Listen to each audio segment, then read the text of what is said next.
Which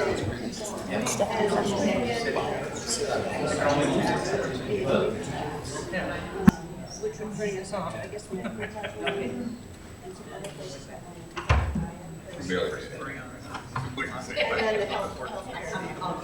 healthcare money, oh yeah. I didn't spend it. I don't even know why. We're learning about it. Because my reports are all handwritten. Sounds like a study session. Sounds like why I haven't gone to study session. They're directing staff to get involved.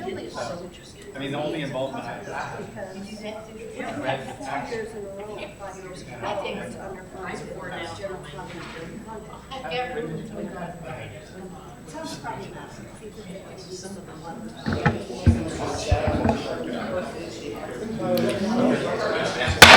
I call the meeting to order. Good evening and welcome to the August 18th, 2026 business meeting of your Ashland City Council. Councilor Duquesne will offer the land acknowledgement. Good evening, everybody. The land acknowledgement. We acknowledge and honor the Aboriginal people on whose ancestral homeland we work, the Ikaroxam Band of the Shasta Nation, as well as the diverse and vibrant Native communities who make this their home today. We honor the first stewards in the Rogue Valley and the lands we love and depend on, tribes and ancestral lands in and surrounding the geography of the Ashland watershed, include the original, past, present, and future indigenous inhabitants of the Shasta, Tequila, and Athabascan people. We also recognize and acknowledge the Shasta village of Wakaka, where the Crow lights, that is now the Ashland City Plaza. And Councilor Kaplan will lead us in the Pledge of Allegiance. I pledge allegiance to the flag of the United States of America, to the republic for which it stands, one nation, under God, indivisible, with liberty and justice for all. Roll call, please, Alyssa. Sherrill, Here. Dale, Here. Bloom, Here. Graham, Here. Kaplan, Here. Duquesne, Here. Hanson. Here. And just so everybody knows here and at home, Councilor Hanson is attending this evening by virtual means, so we will be, Alyssa, you'll be helping me know when he would like to take part in the conversation. A couple of announcements for mayor's announcements. The first is that if you have come here this evening to speak with us about an item either on the agenda or just an item on your mind, please make sure that you fill out one of our speaker request forms. It's on the back wall, and put it into the tray in front of the recorder's office desk right here. Please make sure that you put it in before we get to the agenda item that you came to speak with us about. That will help us keep the process moving along. Also, make sure when you fill it out that you indicate whether you are here to speak to us on a specific agenda item. If you are here to speak to us about something that is not on the agenda, you will speak during public forum, so please indicate that as well. A couple of other announcements. After this meeting, we will not meet with our regular early September meetings. We will see everyone September 14th and 15th, but we do have our end of summer break that coincides with the Labor Day holiday. And now I have a proclamation opposing the establishment of an ICE detention facility in the Rogue Valley.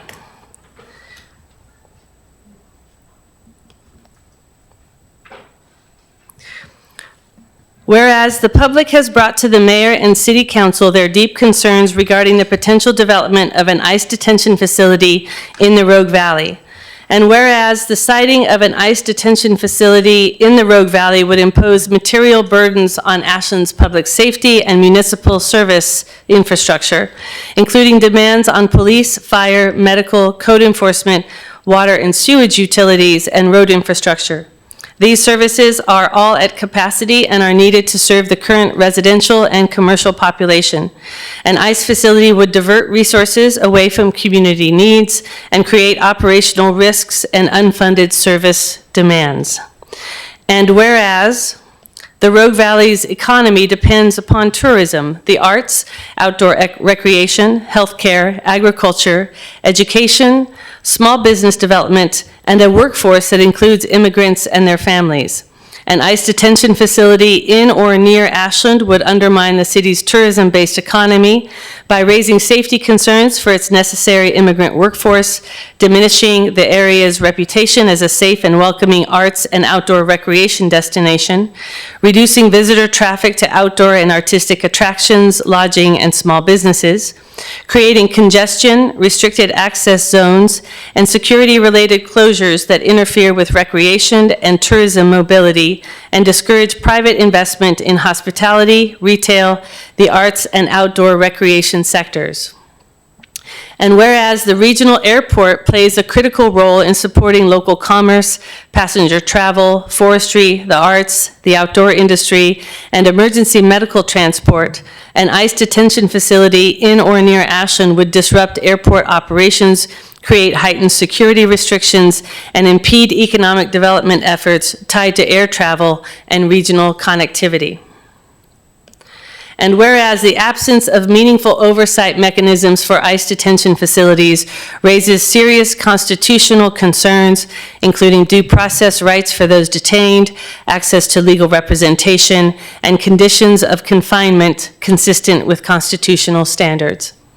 Now therefore, I, Tanya Graham, Mayor of the City of Ashland, Oregon, on behalf of the City Council, do hereby proclaim the City of Ashland opposes the siting of an ICE detention facility in the Rogue Valley, as it is incompatible with Ashland's local infrastructure capacity, economic development priorities, tourism, agriculture, community-defined strategic goals, and basic human rights and due process for incarcerated individuals. In Ashland, we are better together. Thank you. And we have two people who have signed up to speak on this issue. I appreciate that there are a lot of people here who have deep meaning for this, but please remember, there is no clapping or noise making out of the audience during our meetings. We have two people who have requested to speak. Brandon Polanco is, what you'll do is you'll have 2 minutes at the microphone there at the podium. You'll go first, and then I believe Emily Simon is on Zoom. And Councilor Duquesne, it looks like you had a comment to make as well. So that's the order we'll take it. Brandon Polanco first, and then Emily Simon via Zoom. Go ahead, and please tell us your name and the city in which you reside. My name is Brandon Polanco, and I reside here in Ashland, Oregon. I'm going to keep this brief. I just want to say thank you. Thank you from everybody a part of SRJAC, to the City Council, to you, Mayor Graham, for this proclamation. It's very meaningful in so many ways. Getting to be a part of SRJAC and getting to be a small part of this means a lot to me. And as a Mexican-American, fourth-generation American, to feel this sense of pride and connection to a town that I'm getting to call home is very, very humbling and graceful. So thank you to this amazing council, and to you, Mayor Graham, and to everybody, Allison, our chair, our co-chair, Sean. Thank you to SRJAC, and I hope to see what comes next. Thank you. Thank you. Emily Simon? Good evening. I want to not only thank this body and thank you, Mayor Graham, for issuing this proclamation and for following through on a direct action that we can actually take that puts meaning to our words regarding how we feel about our neighbors. And I also want to state that this proclamation is not the end of the road. It's a call to action to make sure that we in Ashland indeed are better together and are doing everything we can to make sure that our friends, our neighbors, the people who work here, and the people who live here can maintain a safe, healthy lifestyle within our city streets. Thank you. Thank you. Councilor Duquesne? I just want to Wow, this is a proud moment, and I want to thank the Social Equity and Racial Justice Committee, all of you, for all of your work, your resilience, your steadfastness, your showing up for everybody. This committee has done so much in such little time, and I am so proud of all of you. I'm grateful to be that council liaison, and I look forward to what's next, and I'm so happy for the city of Ashland. Thank you. Thank you. For my part, in these troubled times, we must do what we can touch. And I appreciate that our community has brought forward an opportunity for this council to take proactive action and to make it clear how we think about this issue and how we think about our community and who we think is in that community. And it includes everyone in this country. And I'm very proud to offer the proclamation this evening. We move on now to the approval of minutes. Are there any changes to the minutes? Okay, the floor is open for a motion to accept the minutes. Councilor Dale. Thank you, Mayor. I move to approve the minutes of August 3rd and August 4th study session and business meeting. Is there a second? I'll second. Roll call, please, Alyssa. Bloom, Yes. Dale. Yes. Sherrill, Yes. Hanson, Yes. Duquesne, Yes. Kaplan. Yes. Motion passed. Thank you. We are now to public forum. We have 15 minutes for public forum. We have 4 people who have signed up to speak, so each person will have 3 minutes. We will go in this order, and again, you will speak at the podium. For those of you who maybe are here for the first time, you'll see a light display alongside the podium. It will be green while you have plenty of time. When you have 20 seconds left, it will turn yellow, and you'll hear the first chime, and then when your time is up, it will turn red and you'll hear a second chime. So please, at that second chime, complete your sentence so we can move on to the next person who has come to speak with us this evening.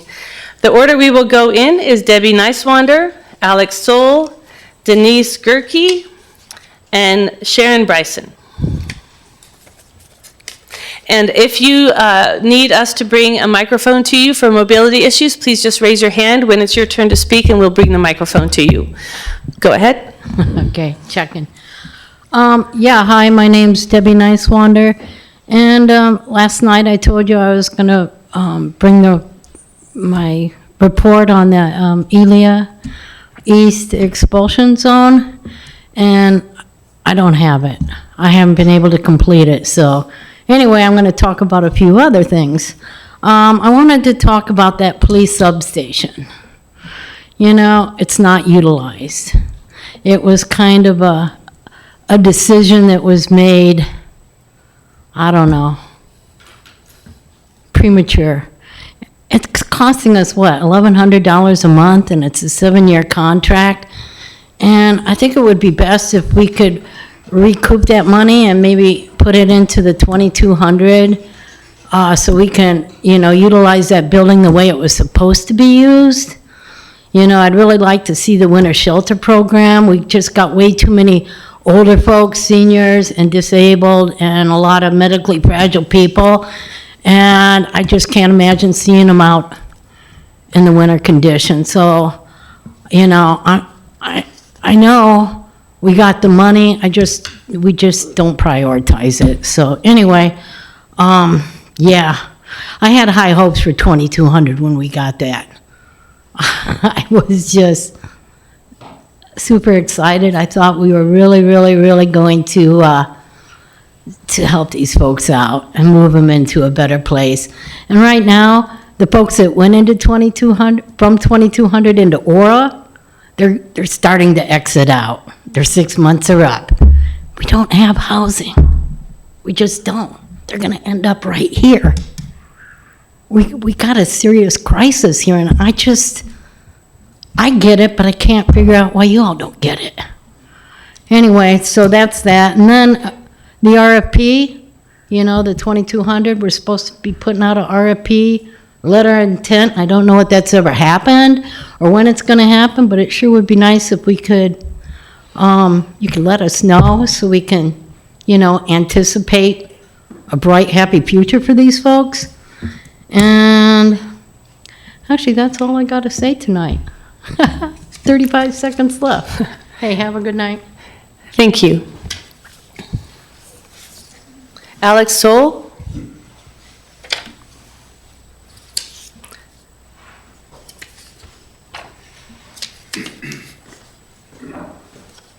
Hello. My name is Alex Soul, and I am an Ashland taxpayer and a father and a proud American. I just came from a peaceful demonstration that I helped organize against this leadership of this city. And I am here because I'm here because dissent is not disrespect for democracy. Dissent is part of democracy. Government is supposed to be of the people, by the people, and for the people. We elect you. We did not elect the city manager. And I believe something has gone profoundly wrong in this city. This city approved substantial executive salary and pension increases. The mayor cast the deciding vote. Before that vote, the city manager was specifically questioned about how quickly her own compensation would increase. She was sitting right there. She represented that it would happen incrementally, including approximately $5,000 in the first year. She said it right there. Then, subsequently, her compensation jumped to $216,000 the first year. It did not happen incrementally, and not one of you has said anything. Not one of you. Then, only weeks after approving those increases, the community, all of us sitting in this room, had to bear the news that we were in a terrible structural deficit. The general fund was in serious crisis, and those raises were placed into that general deficit. Who knew what, and when did you know it? And why didn't you tell us when those raises came before this council? Higher fees, reduced services, more demands on working families, and then, to make matters worse, you sprayed poison, glyphosate, because this city attorney, then went and put on the website on March 23rd that yes, we sprayed that glyphosate on your parade route, and we did it to save money. Putting glyphosate on my daughter's medians in front of her high school where she sits and eats sandwiches. It says nowhere on the IPM that you can spray poison on my daughter's parade route for saving Sabrina Cotta money so she can give herself a raise. I want you, the city council, to tell us where it says that in the IPM. You have no answer. So I have a question for all of you. Who is running the city? Is it the city manager or is it the city council? Because this is not what I signed up for when I moved to this city and started paying you taxes. I elected Mr. Kaplan. You knocked on my door. You remember? You knocked on my door and you asked for my vote and I gave it to you. Thank you, sir. I didn't give it Thank to you, Sabrina sir. Cotta. Thank you, sir. Denise Gerke, followed by Sharon Bryson. Hi, thank you for allowing me to speak. I am noticing the homeless problem is getting extremely worse, extremely fast. And we have people on the night lawn. I worked in healthcare for quite some time, 20 years as a radiology technician, so I've been doing a lot of wound care. We have people out here with ankle fractures. We have people coming from the hospital with no instruction on how to take over 30 medications. Some of them psychotics and painkillers, some of them heart medications, and they're, not handling the pain medications very well. So they're going to the hospital, they're getting their medications, but then they're just being kind of thrown out onto the dirt. And, everyone who is here among the homeless population is kind of trying to scramble and, help support the situation with not getting any kind of compensation for that, but also now being required to work 80 hours a month just for $300 a month in food stamps. This system is getting more and more broken the more and more I see it happening. I am noticing a theology that I think there is a mental space that city council and those that live within Ashland need to go inside and look at. These are human beings. You are a human being. We are the same species. I don't see a whole lot of that happening in Ashland. I've actually witnessed people drive up, get out of their beautiful cars, and tell some of the younger homeless people here that they care more about the dogs than they do about them, and get back into their vehicles. We have a growing theology of attacks on homeless people, and it's happening quickly. I'd like to move city council in really thinking about how we're going to handle the homeless population growing within the winter months. As a real estate broker, I understand a lot of evictions happen and a lot of homelessness happens around Christmas time or before Christmas time. So I understand that, this has been a hot topic, but it needs to be a hot topic. Because these things don't get better when we just kind of shove them to the corner and go, we'll deal with that later. It shocks everybody all at once. You'll have home invasions. You'll have serious injuries between each other out on here on the night lawn. So thank you very much.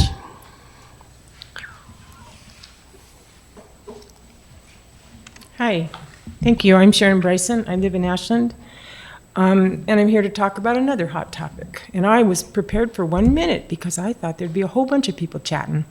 So anyway, first off, I want to thank you, Council, for voting to put the pause on the glyphosate. That was really helpful. But the main thing I'd like to address here is the August 4th agenda meeting under the new business. And since the pause of glyphosate spray, I tried to make contact with council members to learn where we go from here. I wasn't able to make contact, but I believe for as long as it took for the council to hear the topic, it was probably going to take a bit of time before we would learn where we go from here. But instead, I don't know where I am in my little piece of paper here. Instead, what happened on August 4th was city management came to council requesting vague exemption before new policy was in place. I'm here to request consideration that this is a serious topic for many Ashland residents, and it deserves the time to develop a strong policy that will prevent increase from 12 sprays in 2024 to over 25 in 2025, when the park's IPM was amended to allow park staff to follow the Ashland Municipal Code 9.28. This amendment gave Public Works the liberty to make a quick phone call to parks to assign new areas. Parks accepted. There were no guidelines regarding this process. I urge council to consider assigning a time-limited committee to examine these practices and develop a policy that includes council oversight and transparency. Thank you for your time, and look, put my shoes on in this 58. Thank you.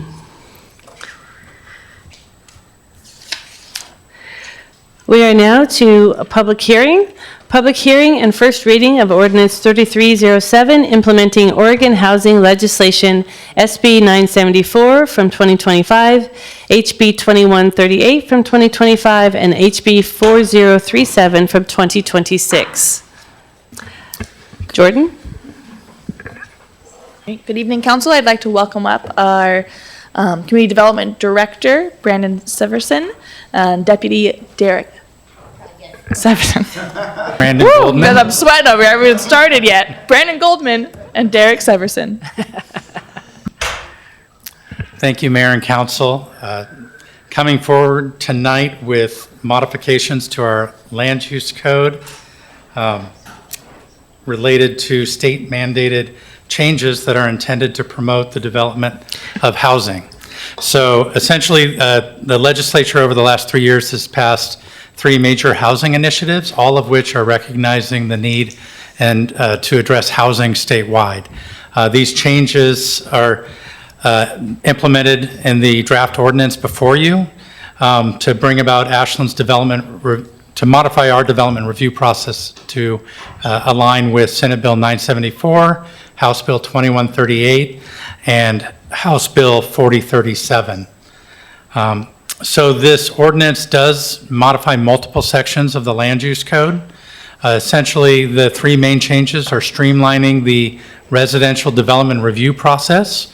What it means in general is that more applications would be approved through a administrative type 1 review, and public hearings only occur when permitted through appeal, and we can get into some detail in a bit.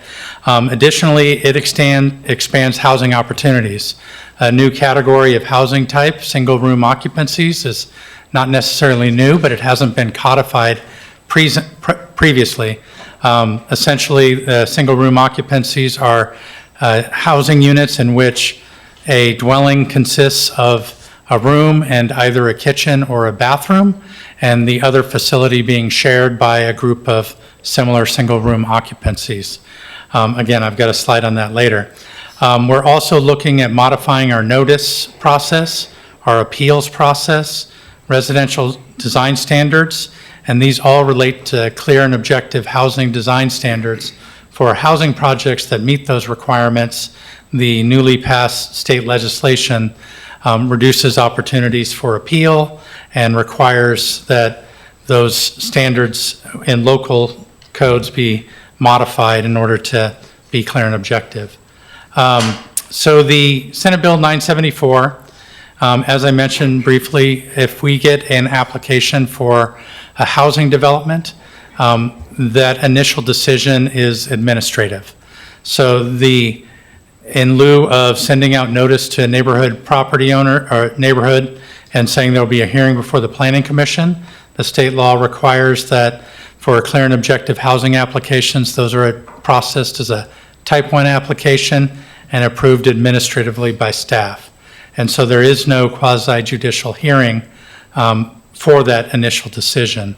We would still notify properties within 100 feet of housing development, and those recipients would have 14 days to provide comment to the city. The city would make a written decision with findings, and by city I mean planning staff. And the Planning Commission could not have an appeal hearing if the project is a clear and objective housing project, but they could still have hearings for non-clear and objective applications. So for instance, a variance associated with a housing application, that variance is discretionary in nature, defining that it's the minimum necessary, so those kind of reviews could be done through a hearing upon appeal. The next change has to do with subdivisions of property, and we call those performance standard subdivision. Currently, we process application for 10 or more lots in a 2-step process. The first being they submit a conceptual plan for the subdivision, and that gets approved. And subsequent to that, they would be in a position to file a final plan that shows all the final engineering and another review process. Through the change presented this evening, those would both get consolidated to projects that are for up to 20 lots. They could be processed simultaneously as one type 1 application. The Planning Commission on this review did suggest that it be a 12-lot threshold instead of a 20, and I've got a slide later about Planning Commission recommendations. I should note that the Planning Commission reviewed all of these ordinance changes and have recommended approval to the council, largely as they were found that they were consistent with the state mandated law. Councilor Chevelle has a question. Yes, please. Thank you, Mayor. Maybe back one slide, Brandon and Derek. Thank you both for being here. That in red, the PC recommended 12 lots from the state language of 20. Is there? So I would say there is no state language threshold. We currently have a level of 10, and we could have retained 10. But in going through these ordinance amendments as a local initiative, we saw an opportunity to increase that number largely because, for instance, the council and the planning commission approved cottage housing subdivisions and allow those up to 12 lots. So our initial discussion with the planning commission was, because cottage housing could be a 12-lot subdivision, and we have a threshold of 10, we're forcing it into a two-step process. So staff's initial recommendation was to increase it to 12. Through the deliberation and discussion with planning commission initially, that they determined that, well, could 20 be a potential? So that came back in the final draft ordinance, but upon review, the planning commission said, well, let's bring it back to the 12 threshold. Both are an increase over the existing 10, neither are mandated by state law. Okay, and we do have the right, for people that are listening, to give a less stringent standard, correct? Correct. Okay, thanks. So, and I should have introduced Derek Severson, who's our planning supervisor and works most frequently with current planning applications. So as we have questions in terms of process, he may be able to answer better than I. But I did want to note, for the state law does require for new 1 and 2 family developments of 20 or more units that cities cannot impose residential design standards. So as such, Ordinance 3307 makes targeted changes to sections of code that do require design standards. The state law 974 stipulates that those limitations on cities applying design standards is in place through January 1st of 2033. So the ordinance presented before you incorporates that sunset date, saying that the city would not apply design standards on developments of 20 units or more until January 2nd of 2033, at which point the design standards that are currently in code would reapply unless in the intervening period, or as that date approaches, council decides to extend that or was looking at modifying those design standards. There's a question, Councilor Kaplan? Thanks, Mayor. Brendan, can you give us some context of what led to that sunset in 7 years? Yeah, so I believe that the 6 years. legislature was looking at really an emergency provision to create more housing in a very expedited way. And so much of this legislation from the state legislature was looking at how to remove barriers for housing development in the near term. So, you know, why they established a 7-year period, I can't answer, but they did establish a sunset, recognizing that over the next 7 years, with the relaxed design standards and processing standards, hopefully the state as a whole would start to close the gap on needed housing. Derek, did you have anything? The only thing I would add is, just to be clear, the city of Ashland doesn't have a site design review process for 1 and 2 family homes. So we don't have our typical site design process is for multifamily developments. The change here is really affecting, there's a standard for single and 2 family that says they have 2 of the following, 12 features. And so it's really just limiting that we can't apply that to larger single-family developments. But there are things like a pitched roof and a covered porch as just examples. So it's not our standard site design process. It's just a list of features that they have to provide a couple of. So it's not a big thing for us. I mean, it's not a substantial change. So, and this is a slide that really references what we talked about a moment ago with Councilor Sherrill in terms of the 12 lots versus the 20 lots, and the current threshold being 10 lots for subdivisions that can be processed as outlined in final plan simultaneously.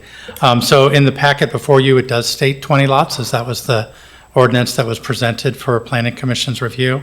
But I did want to reiterate that the Planning Commission is suggesting a modification to that for approval of 12 lots or more.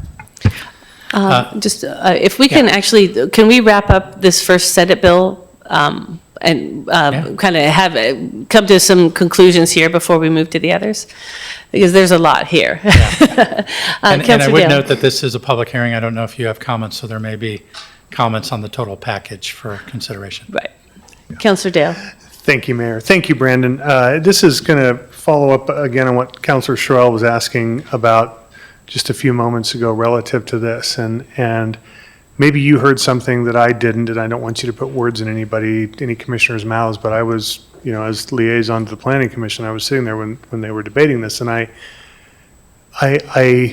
went back and watched the meeting, and maybe I just missed it, but I failed to hear any reason that came out of the commission as to why, other than just to, and these are my words, arbitrarily match the cottage housing. If we're trying to make housing easier, it seemed, I couldn't figure out a reason why you would just arbitrarily move it to 12. Did you hear anything, or was there anything that you picked up on that would have made this change coming out of the Plan Commission, or did you not?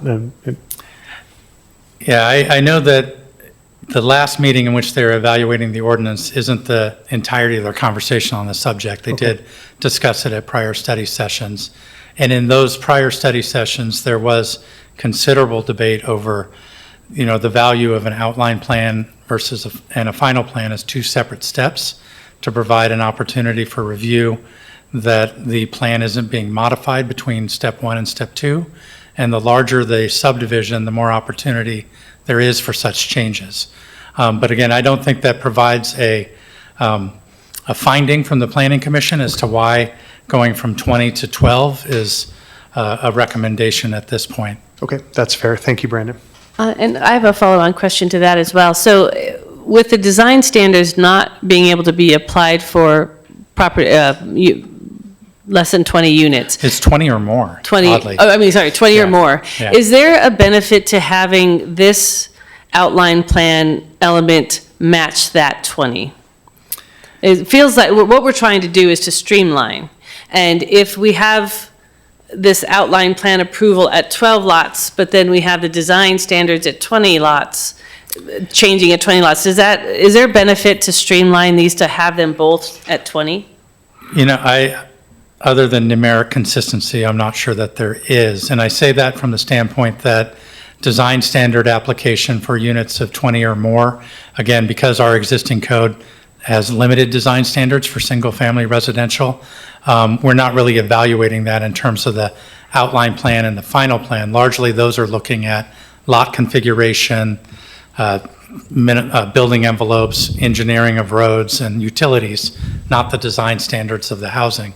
I do see that the 20 lots or more being exempted under the state law from design standard is in an effort to encourage larger developments, whereas the performance standards threshold of up to 20 would allow for review of smaller developments in a more expedited fashion. Thank you.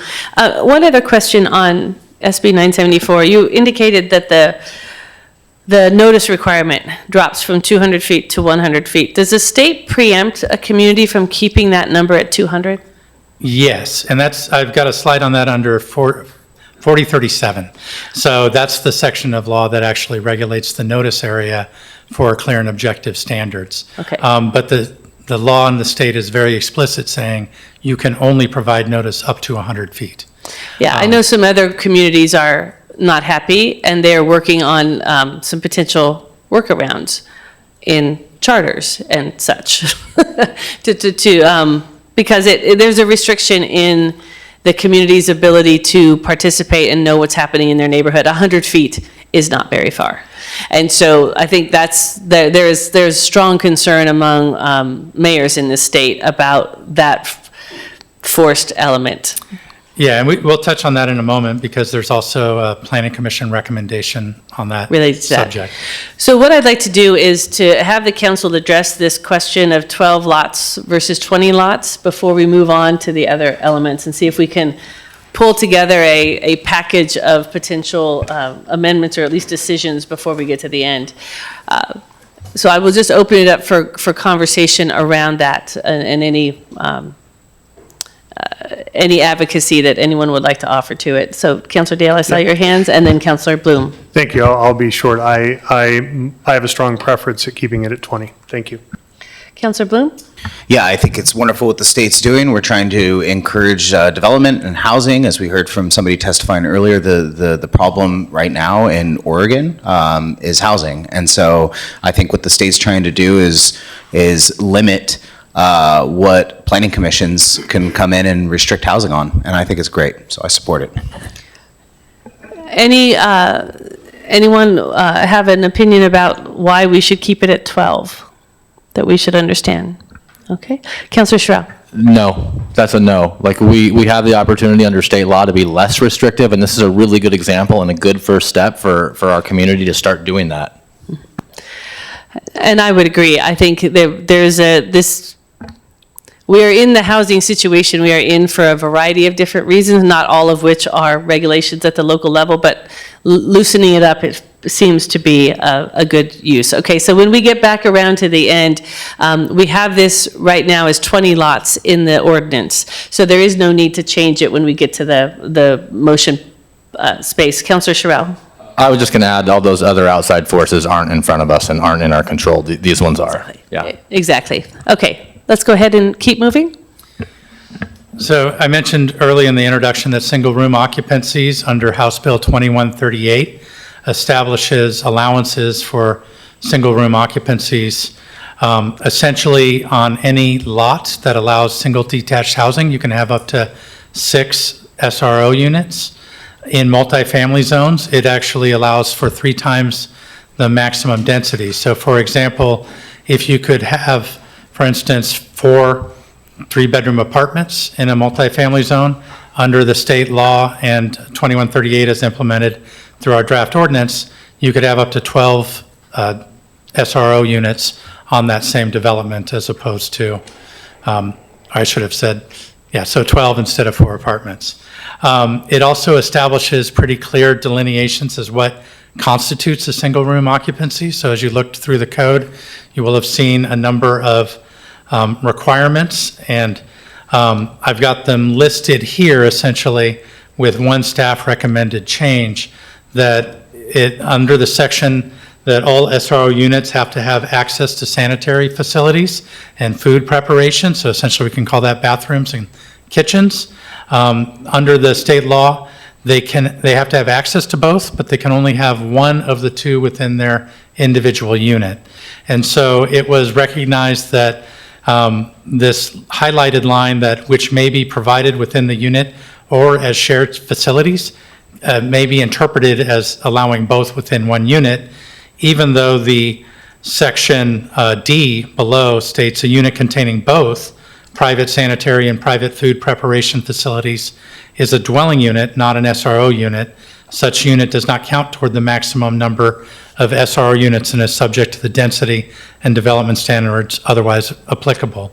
So the reason for that suggested change is just clarity in ordinance to align with state law.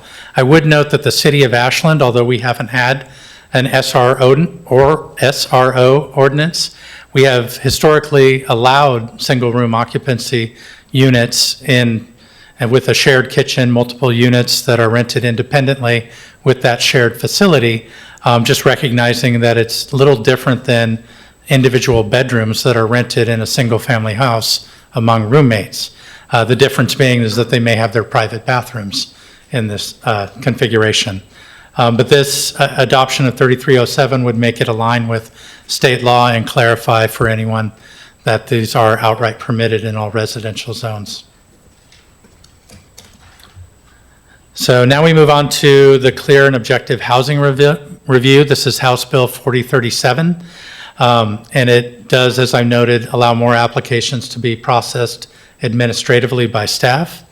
And again, it's only for housing applications subject to clear and objective standards, which I should say all land use codes should be constructed so housing is only subject to clear and objective standards.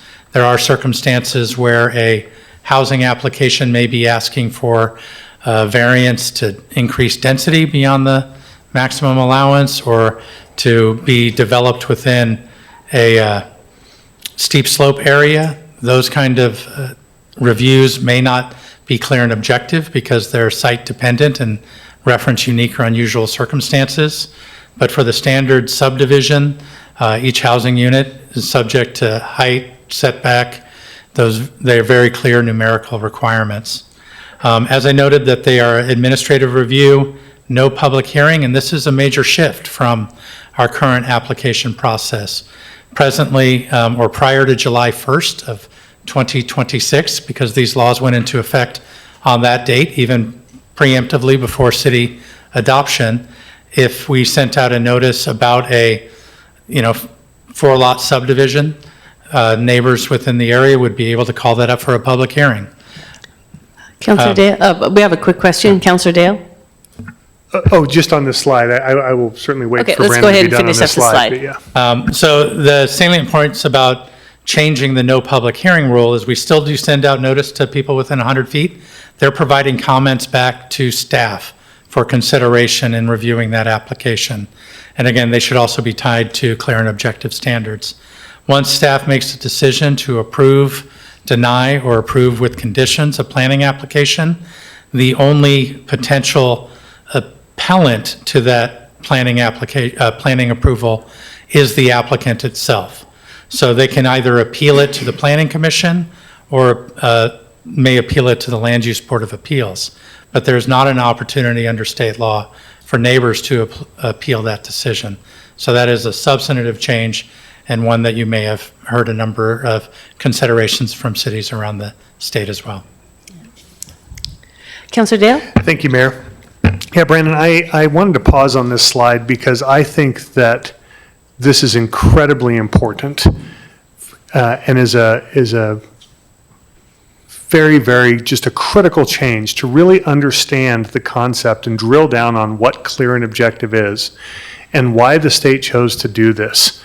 And really, one has to ask themselves, why did they feel that they had to do this and really over-rotate on this? And it's probably because things weren't clear and objective, and that's how we got ourselves in this situation in the first place, putting planning directors and staff in a position to have to interpret planning commission and so forth. So if I heard you correctly, public hearings still exist for things that are not clear and objective. Is that a true statement? Potentially. Correct, and for things that aren't housing related. Correct. So the idea behind this is, if I understand this correctly, is that if you stipulate that an application is clear and objective, then the idea is that it's met all of these, again, clear and objective metrics and stipulations and so forth. So we certainly want public comment on certain things, but the idea is if you want to comment publicly on things that are clear and objective, you start with your state legislature and where those rules are formulated in the first place. The idea is you need to have a hearing, I would think, if something is not clear and objective. But the idea of blowing past this, I personally think rightfully so, is because it's all laid out there in black and white for you in the first place. Is that a fair statement? Is that a reasonable way to interpret this? It is. Okay. I often think in the arena of analogies, and looking at this particular one, I thought of building permit applications. Currently, if somebody submits an application to build a single-family home, that house is subject to meeting all building and fire code. That review is done administratively by staff. The building official signs off on the issuance. There is no appeal proceedings for a neighbor to, essentially say that they feel that that house doesn't meet building code. So the legislature, in modifying clear and objective standard housing developments and requiring those be processed administratively, I think is looking at that communities should have very clear checkboxes, and if the housing project meets all of those, it's administratively approved in a similar capacity to a building permit. Thank you. Councilor Sherrill? Just to follow up on that, thank you, Mayor. Thank you, Brandon. The language here, notice to property owners limited to 100 feet by state law. So if it is clear and objective, and say it's not a single-family house that's an over-the-counter by right permit, but if it's something that's clear and objective, is there any reason to notice anybody at all? Unlike we wouldn't, similar to if it was just somebody building a house on a lot that they owned. Yeah, I think that, we do have notice procedures, and I think the legislature in approving, restricting it to a maximum of 100 feet was establishing a threshold for how far you could provide notice. I do think that there's an advantage from a staff administrative position that if we send out notice to immediately adjoining neighbors, they may be able to provide written comments saying the proposed, come down, look at the application and saying the development is being proposed on an easement where my sewer line runs through the back of their property.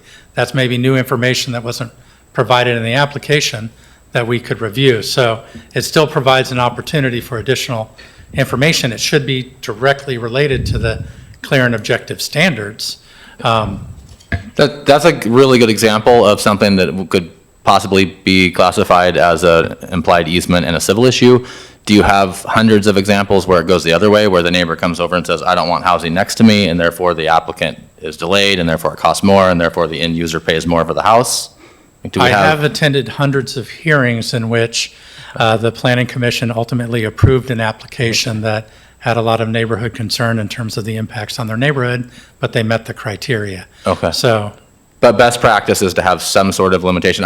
My thought is, like, if the state opens us up to clear and objective standards and we don't need to go out any farther than we have to, why are we going out at all and creating all this extra work just for you to say, sorry, it's a clear and objective application, we have to approve it? yeah, so you've given me a good segue into the Planning Commission recommendation on this item. So the draft ordinance, as we've been talking about, stipulates a 100-foot notice for every type 1 application.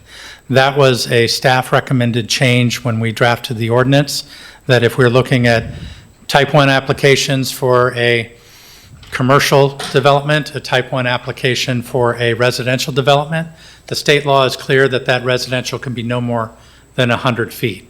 It is silent under state law as to whether we could maintain our 200-foot notice for non-clear and objective housing applications.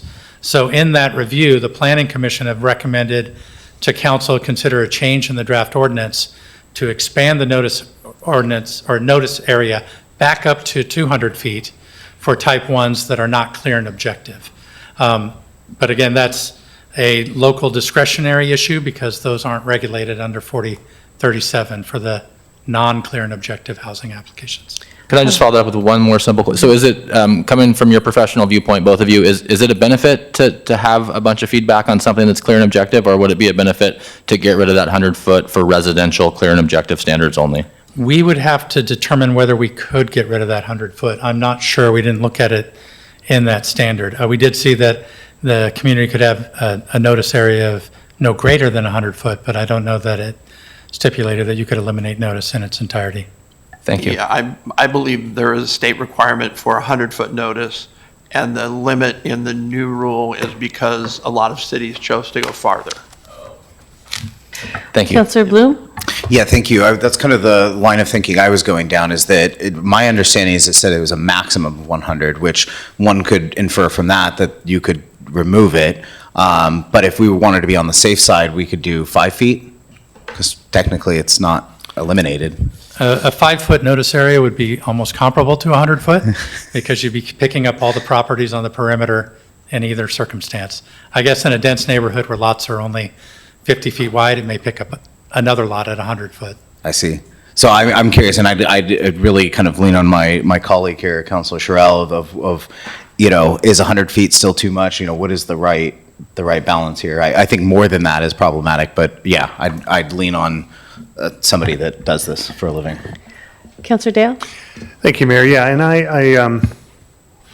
I guess it's the technologist in me that's struggling with this a little bit, because it seems like we're about, half a century or more old, or, behind with something like notice.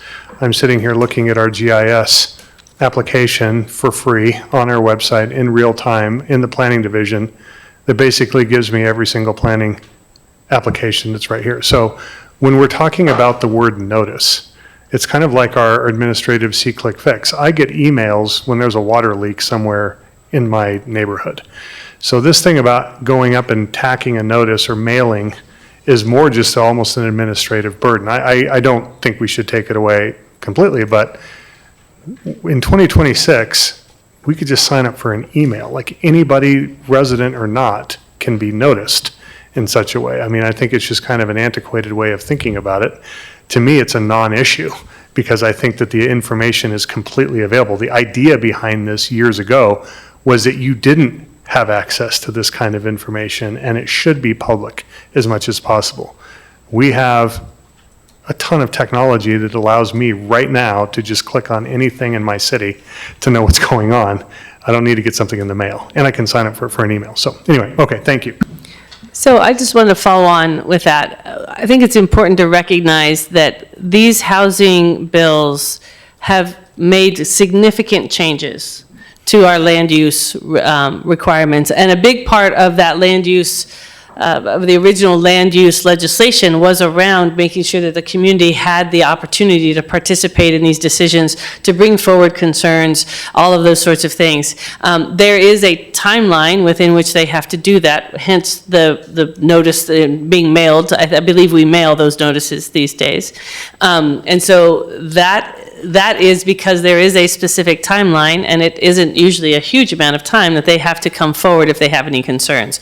I would be concerned if we went down a path of trying to limit that, because I think we create another problem with it. I think people need to be able to come forward, and it doesn't seem that it is actually causing a significant change, particularly if it's only the applicant that can now appeal to LUBA and can now appeal to the Planning Commission, right? So I think what the legislature, from my watch of this, has been trying to address the in some ways frivolous lawsuits that have been going to LUBA that have just dragged these projects out years and years and years.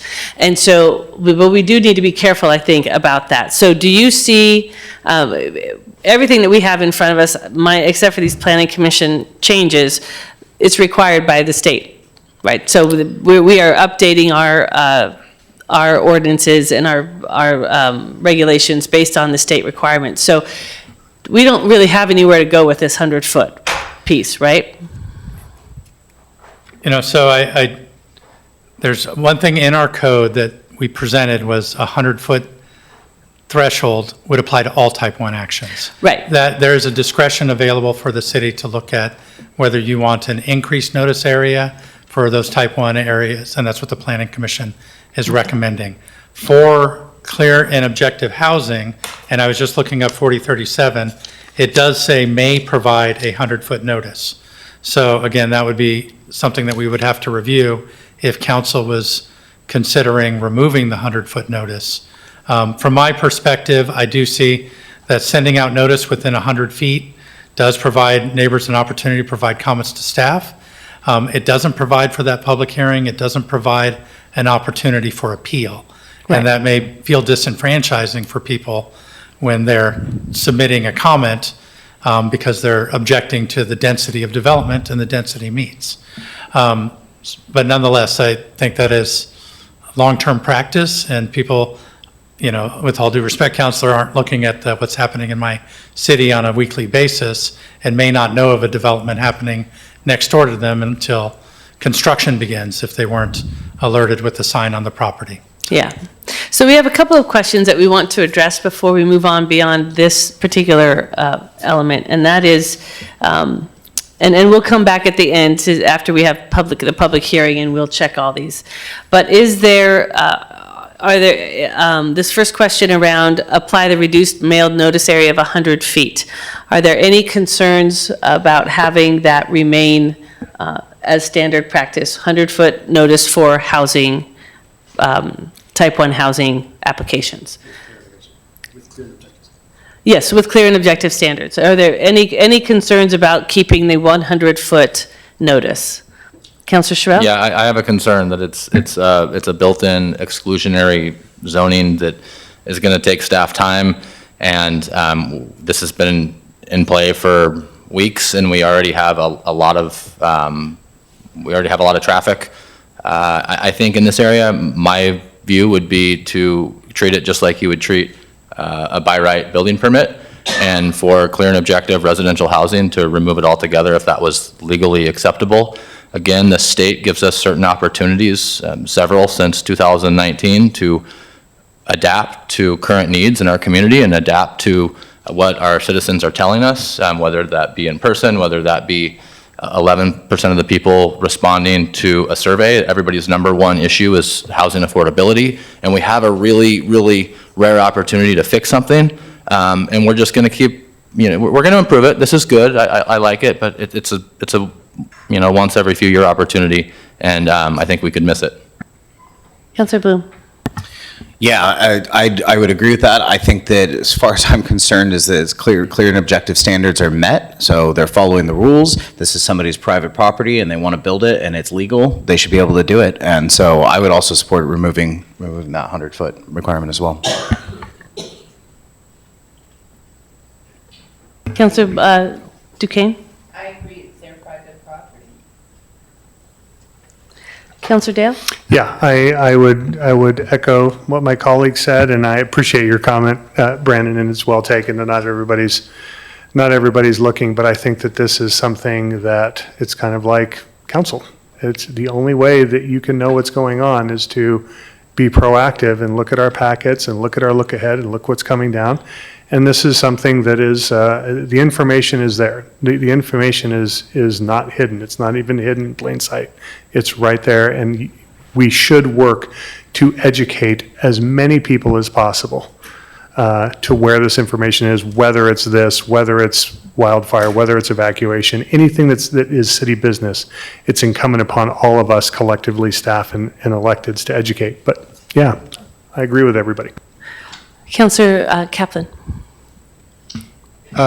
Yeah, so Brandon, you, in response to Councilor Sherrill's raising this the first time, you said that there was some benefit to the planning department, the reviewer, to have the opportunity for input from neighbors within 100 feet in order to become aware of issues that might only be obvious to that neighbor. Is that something that is truly a common situation, something you couldn't get any other way? I wouldn't classify it as common, but it has happened that through the notice period, we were made aware of property line disputes that were in play that were not presented by an applicant in the past. And what's the cost if we don't catch it, if you don't catch it at that point? So I think if the city approved a planning action that, just to use an egregious example, that approved the development on property that was not the applicant's property, that obviously would then subject the city to a claim from the neighboring property owner saying that you have processed an application that was misrepresenting the property line and could go through adjudication. I'd probably look to legal to comment on that, but for the most part, I think that would be a very rare circumstance. So again, I don't want to clarify it as a common occurrence. So it sounds like a very rare, relatively high cost versus a fairly, versus what? Versus a low cost expeditious process. Yeah, so, yes. A follow-up question, Brandon. Does notifying the neighbors, what kind of a delay does that create in the process? So when we determine we have a complete application, so an applicant submits, it takes staff a bit of time to review and say that it has all the components. Upon determining it's complete, we send out notice to the neighbors. The 14-day period starts on the date we mail notice. And we have had concerns raised that because of the Postal Service delivery delay, that people may only have a week to respond. But that is a 14-day period by this. There are a number of sections of state law that mandate notices for any kind of land use application. I would note that this section states that we may provide notice of the application only to owners of record and property on the most recent property tax assessment, ... So another one of the changes we are removing from our local code and notice to neighborhood organizations.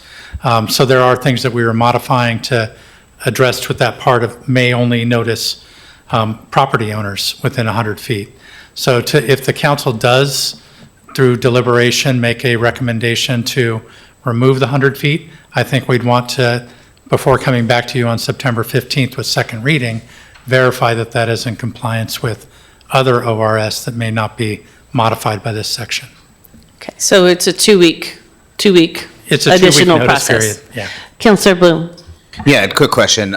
Maybe I'm biased here, but I think that we've got two of the best planners in the state sitting in front of us. Of course. I find it very hard to believe that you approve applications willy-nilly without checking property lines and things like that. So when we say extremely rare, I would imagine that just doesn't happen. And if, let's say in the future, we have somebody that's not as qualified as you two, that does do something like that and doesn't check something as simple as a property line, we probably deserve a lawsuit? I'll never say I the think city just deserves a lawsuit. To that point, Counselor, I think, and we've even come across this, we might not know that the line's in dispute.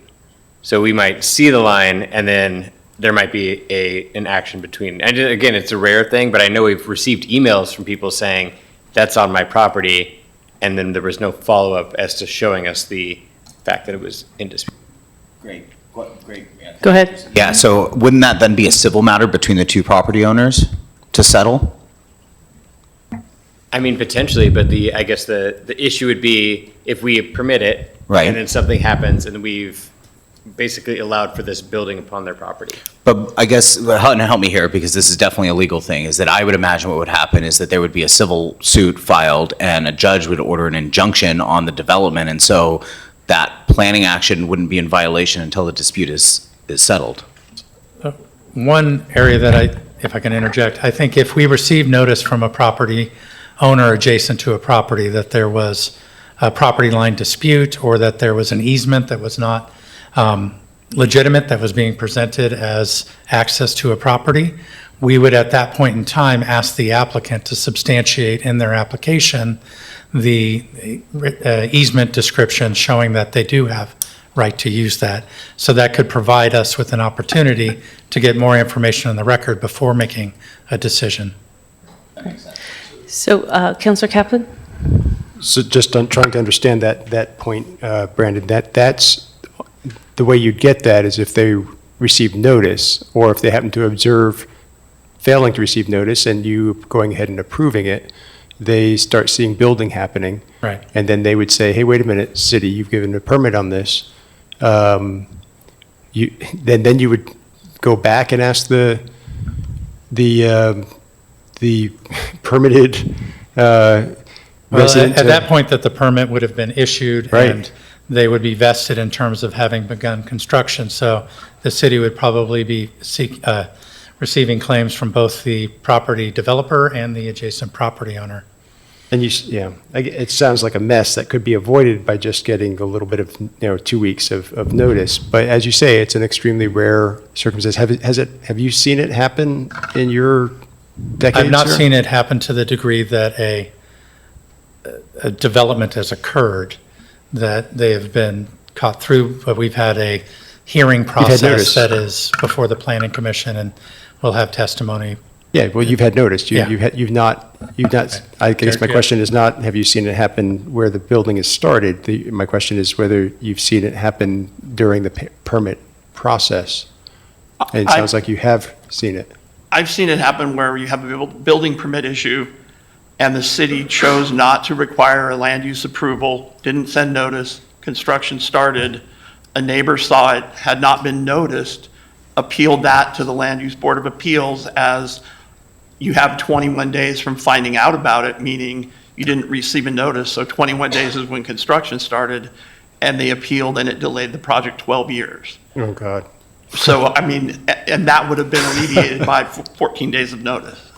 I guess where I'm very completely on the same page with my other counselors who have spoken on this before, that we should try to make this as easy as possible. But I'm wondering whether in this particular case, eliminating any notice whatsoever for 100 feet seems fine. Maybe we could even reduce it a little bit. I don't think it really matters as long as there's something there. Within 50 feet or something, so that there's something that somebody who is affected could see it. It's not that far. It seems like we could avoid some of those problems, even if fairly rare, that are really costly and really not just costly, but contentious and cause all kinds of problems between neighbors. I remember seeing, neighbors tied up in to my colleague's point, litigation for years over construction that went too close to the property line.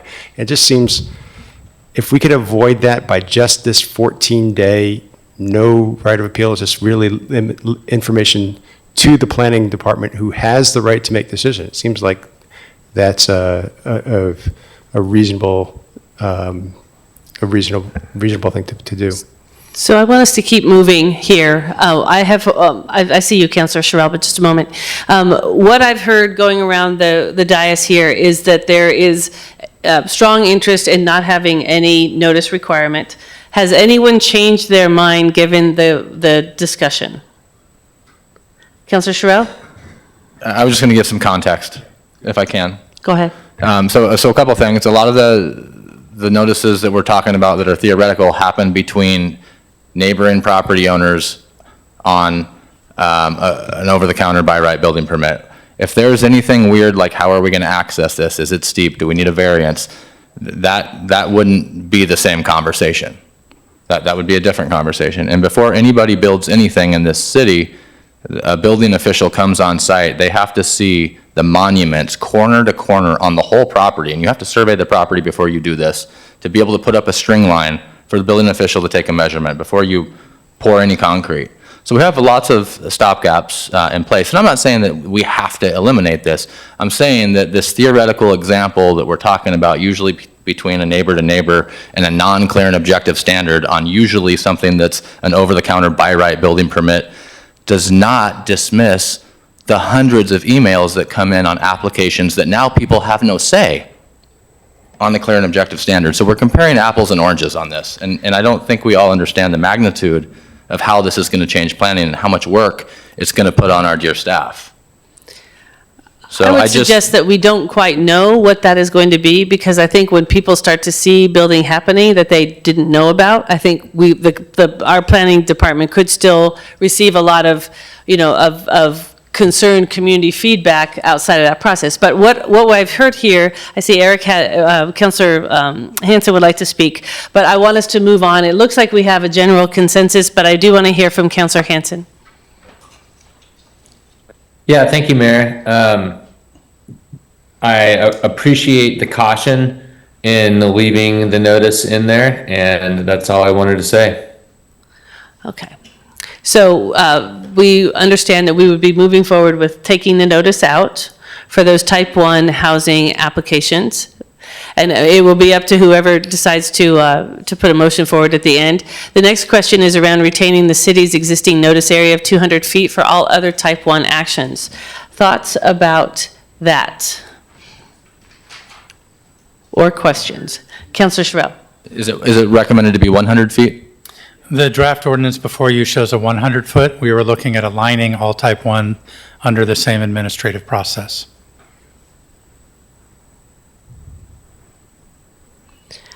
So it would need to be amended if the council wanted to keep it at 200 feet.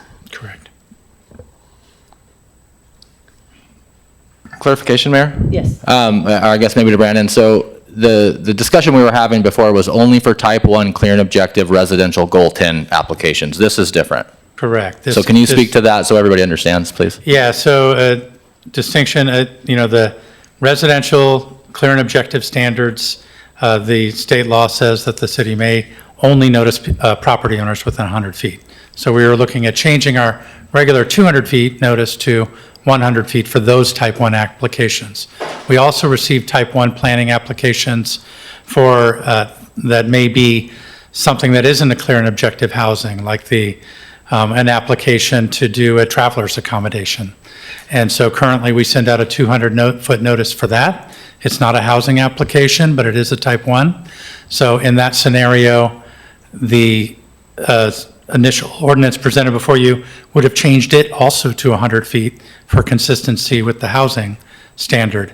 But again, if council ultimately eliminates notice requirements for clear and objective housing, we're still looking at that section of code. Should it be modified to 100 as proposed, it would no longer be for consistency, or should 200 feet be retained? Okay. So let's have that discussion and see if we have a general thought from the council or unified?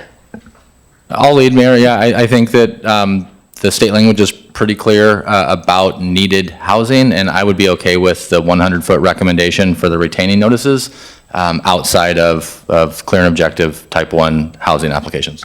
Okay, other thoughts? Anyone else? Agree? For me, 100 or 200 doesn't really matter. As long as it's being noticed, I think it's pretty easy to see. And did Councilor Hanson have any? Nope, okay. I don't have anything to add, as long as it's being noticed. Thank you. Okay, great. One more question, Mayor? Yes. Thank you. Brandon, just to clarify that is for discretionary applications, the rest of these. The other type 1 applications aren't held to clear and objective housing standards. So Thank you. it would be discretionary. Yeah, thank you. And that's a big difference. Yeah. Okay, we'll keep going. So I wanted to note that Ordinance 3307 deviates from the requirements of Senate Bill 974. The requirements of 974 say that we also cannot require legislative hearings for zone changes or annexations, zone changes specifically. However, Oregon statute also requires that any legislative action be adopted by ordinance, and that ordinances are required to have public hearings. So we saw a inconsistency between state law and the measure in 974. And as such, I wanted to clarify that we will be, the ordinance presented before you does not change our hearing process for a zone change, even if it's a residential zone change, to increase density in residential. However, if through rulemaking, if they establish a clear directive through the state, we may be coming back to amend that section of code to align, if they can correct that discrepancy. And this is something we talked about with the Planning Commission and the City Council at study sessions, and the Planning Commission was amenable to leaving this out at this point. And we're also communicating that to the state. Yeah. Yes. Okay. So that's really my final slide, and have left it on a potential motion that does have in brackets there, or as amended to include, should the council have amendments to what's presented before you this evening. Great. One thing I would like to do, Brandon, is you identified an amendment to SB 974, the 18.2.5.100, the 5A, where you were recommending that we remove the phrase "which may be provided within the unit or as shared facilities." It's for the SROs, the single room occupancies. Yeah. We didn't go around the council on this one. I wanted us to go ahead and do that, and then we can orient a potential motion after we hear from the public. Are there any concerns with striking this language? Councilor Bloom. Not a concern, but I want to just kind of better understand this, because I'm thinking about this in the context of our in-house community. And if we were to, kind of develop a bunch of SROs, would we want to restrict ourselves that they have to have certain, or does this restrict that there has to be certain facilities? Like, how do we make it? State law stipulates that if it's an SRO, it has to have access to both sanitation and kitchen facilities, and that one of them has to be shared. So Okay. they could all have their own kitchen and share a bathroom, or they could all have their own bathroom and share a kitchen, and that would constitute a single room occupancy. Okay. Councilor Kaplan? I mean, there's a third option, Brandon, I think. They could share both the bathroom and the kitchen. I believe so, and that's back to a roommate situation. Right. But still, I mean, that is a third option. So everyone wouldn't have to have either. They could have no more than a shared bathroom or a shared kitchen, but it doesn't say that they must have. Correct, these- and section B there does state that an May. SRO may include private sanitary or private food preparation, but not both. And it goes on to say, At at least one of these facility types must be shared among the units in the SRO. But again, it could be both. So that is a third option that. So are there any concerns about removing this? Councilor Bloom? No, I was just going to say there's a particular apartment complex that I'm thinking of that that's the situation, right? Is it's 4 rooms and a shared kitchen and Shared bathroom. kitchen and bathroom. And that goes back to the history of how we've approved them in the past, even though there Got wasn't it. state legislation. Okay, great context. Thank you. Okay. So any concerns about striking this language? Okay. All right. Brandon, if you could take us back to your final slide, and I will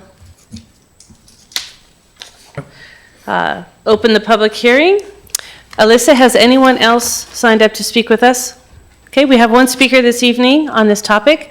Kate Hartzell, you'll have 3 minutes at the podium. Please tell us your name, the city in which you reside, and the same instructions follow from earlier today. Thanks, Thank Kate you. Hartzell. I live in Ashland.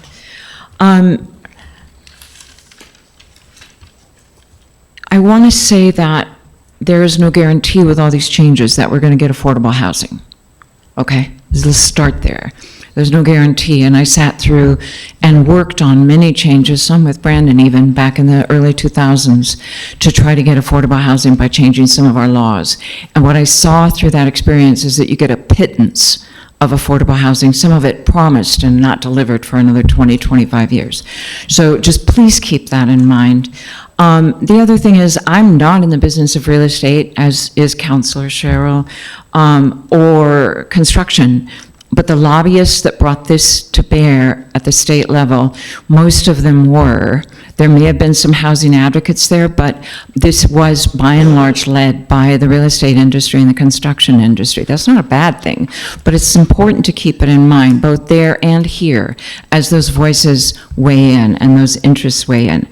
I want to say citizens, in my experience, citizens are not checking the GIS maps at the ComDev website every month to find out if there's going to be a planning action in their neighborhood or the next neighborhood over. It's just not happening. The fact that this came to bear was just because it was on tonight's agenda. I try to pay attention. I didn't see this coming through the Planning Commission. I'm saddened by the discussion that would suggest that we put the burden on residents to track financially motivated activity in our community, and also saddened that what it means is not only taking away the opportunity to appeal, the opportunity to have a public hearing, but also the opportunity to have notice. I mean, I guess part of me is sitting here in aghast, but part of it is also knowing that y'all are going to have a lot more work, because people are going to continue to raise their voices in town that they feel shut out. And cutting off notice is one way to signal to them that you want to shut them out. The burden that's going to be placed on ComDev staff by that kind of response, as Mayor Graham noted, is going to be real in the face of increased applications. So you help staff by allowing the community to have notice about what's happening while they're in the midst of trying to process the changes that your changes bring about. I also wanted to bring to your attention the news article, the Ashland news writer Craig Brian. Thank you for putting a good article together. It raised my understanding that this was even happening. Commissioner Leninger from the Planning Commission was cited in that article of looking at alternative strategies. I believe they're going to have another study session. They have spent hours on these changes. You all are just spending maybe 1 hour. Please respect them. Wait for finalization before they bring to you some creative strategies. Thank you. I will close the public hearing, and we will open this up for deliberation and a motion, but I wanted to just provide a bit of an overview of what we came to with our earlier discussions. That the outlined plan approval requirement of 20 would stay in as written, and so there would be no need to amend that. There would be a need to amend SB 974, 18.2.5.100, where we would remove that language that staff recommended, which may be provided within the unit or as shared facilities. And then the council would also be looking to amend HB 430, the element from HB 4307, removing the 100-foot notice if it is legal. And then the last change was keeping the other type 1 notices at 100 feet, but that is already what is written in the ordinance, so there would be no need for an amendment there. Does that sound accurate? staff? Okay, all right, so with that, I will open the floor for a motion. Councillor Kaplan? Question. You can still ask questions. Question for staff. Yes, go ahead. Yes, thanks, Brandon. A question for you about the Planning Commission. I mean, my understanding was that the Planning Commission recommended approval of this with 2 amendments, and I read the article as well, but I didn't understand that, the Ashland.News article that Kate Hartzell referred to, but I didn't understand that to mean that the Planning Commission was going to continue deliberations on this and come up with something completely different. I thought it was a Yeah. different issue that they're talking Yeah, about, so which is the 2 hillside. ordinances were presented to the Planning Commission the same evening. Ordinance 3307, which is the one before you this evening. Ordinance 3309, the Planning Commission directed that come back to them Right. for further review at their next meeting, and that is scheduled to come to you for first reading on September 15th. Okay. So they are concluded in their review of Ordinance 3307 before you this Okay, evening. thanks, Brandon. Great. Councillor Dale? Thank you, Mayor. Just a quick question, if you wouldn't mind, Brandon. So looking at that, I believe it's the 18.5.1.050 B6, which is the clear and objective 100 feet. Because there's a paragraph for the 100 feet that we were talking about that the mayor was mentioning and you were too, which was the standard 100 feet notice. And then there was the specific paragraph, I'm seeing it as B6, but please feel free to correct me. And it's on page 8 of 11 of the ordinance in the packet. And I'll just continue because I know you haven't memorized. So the section B6 is the just new paragraph that starts with housing applications subject to clear and objective standards.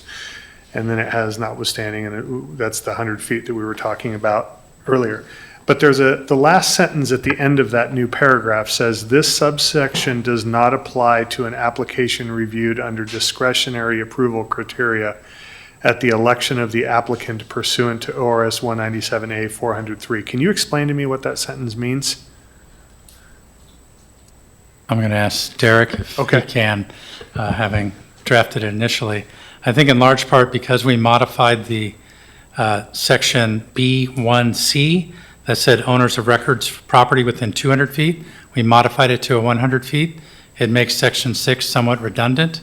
But in the case when it was initially drafted, if the 200 feet was retained, we would need section 6 to carve out for housing applications. Got it. So this subsection does not apply to application reviewed under discretionary approval criteria at the election of the applicant.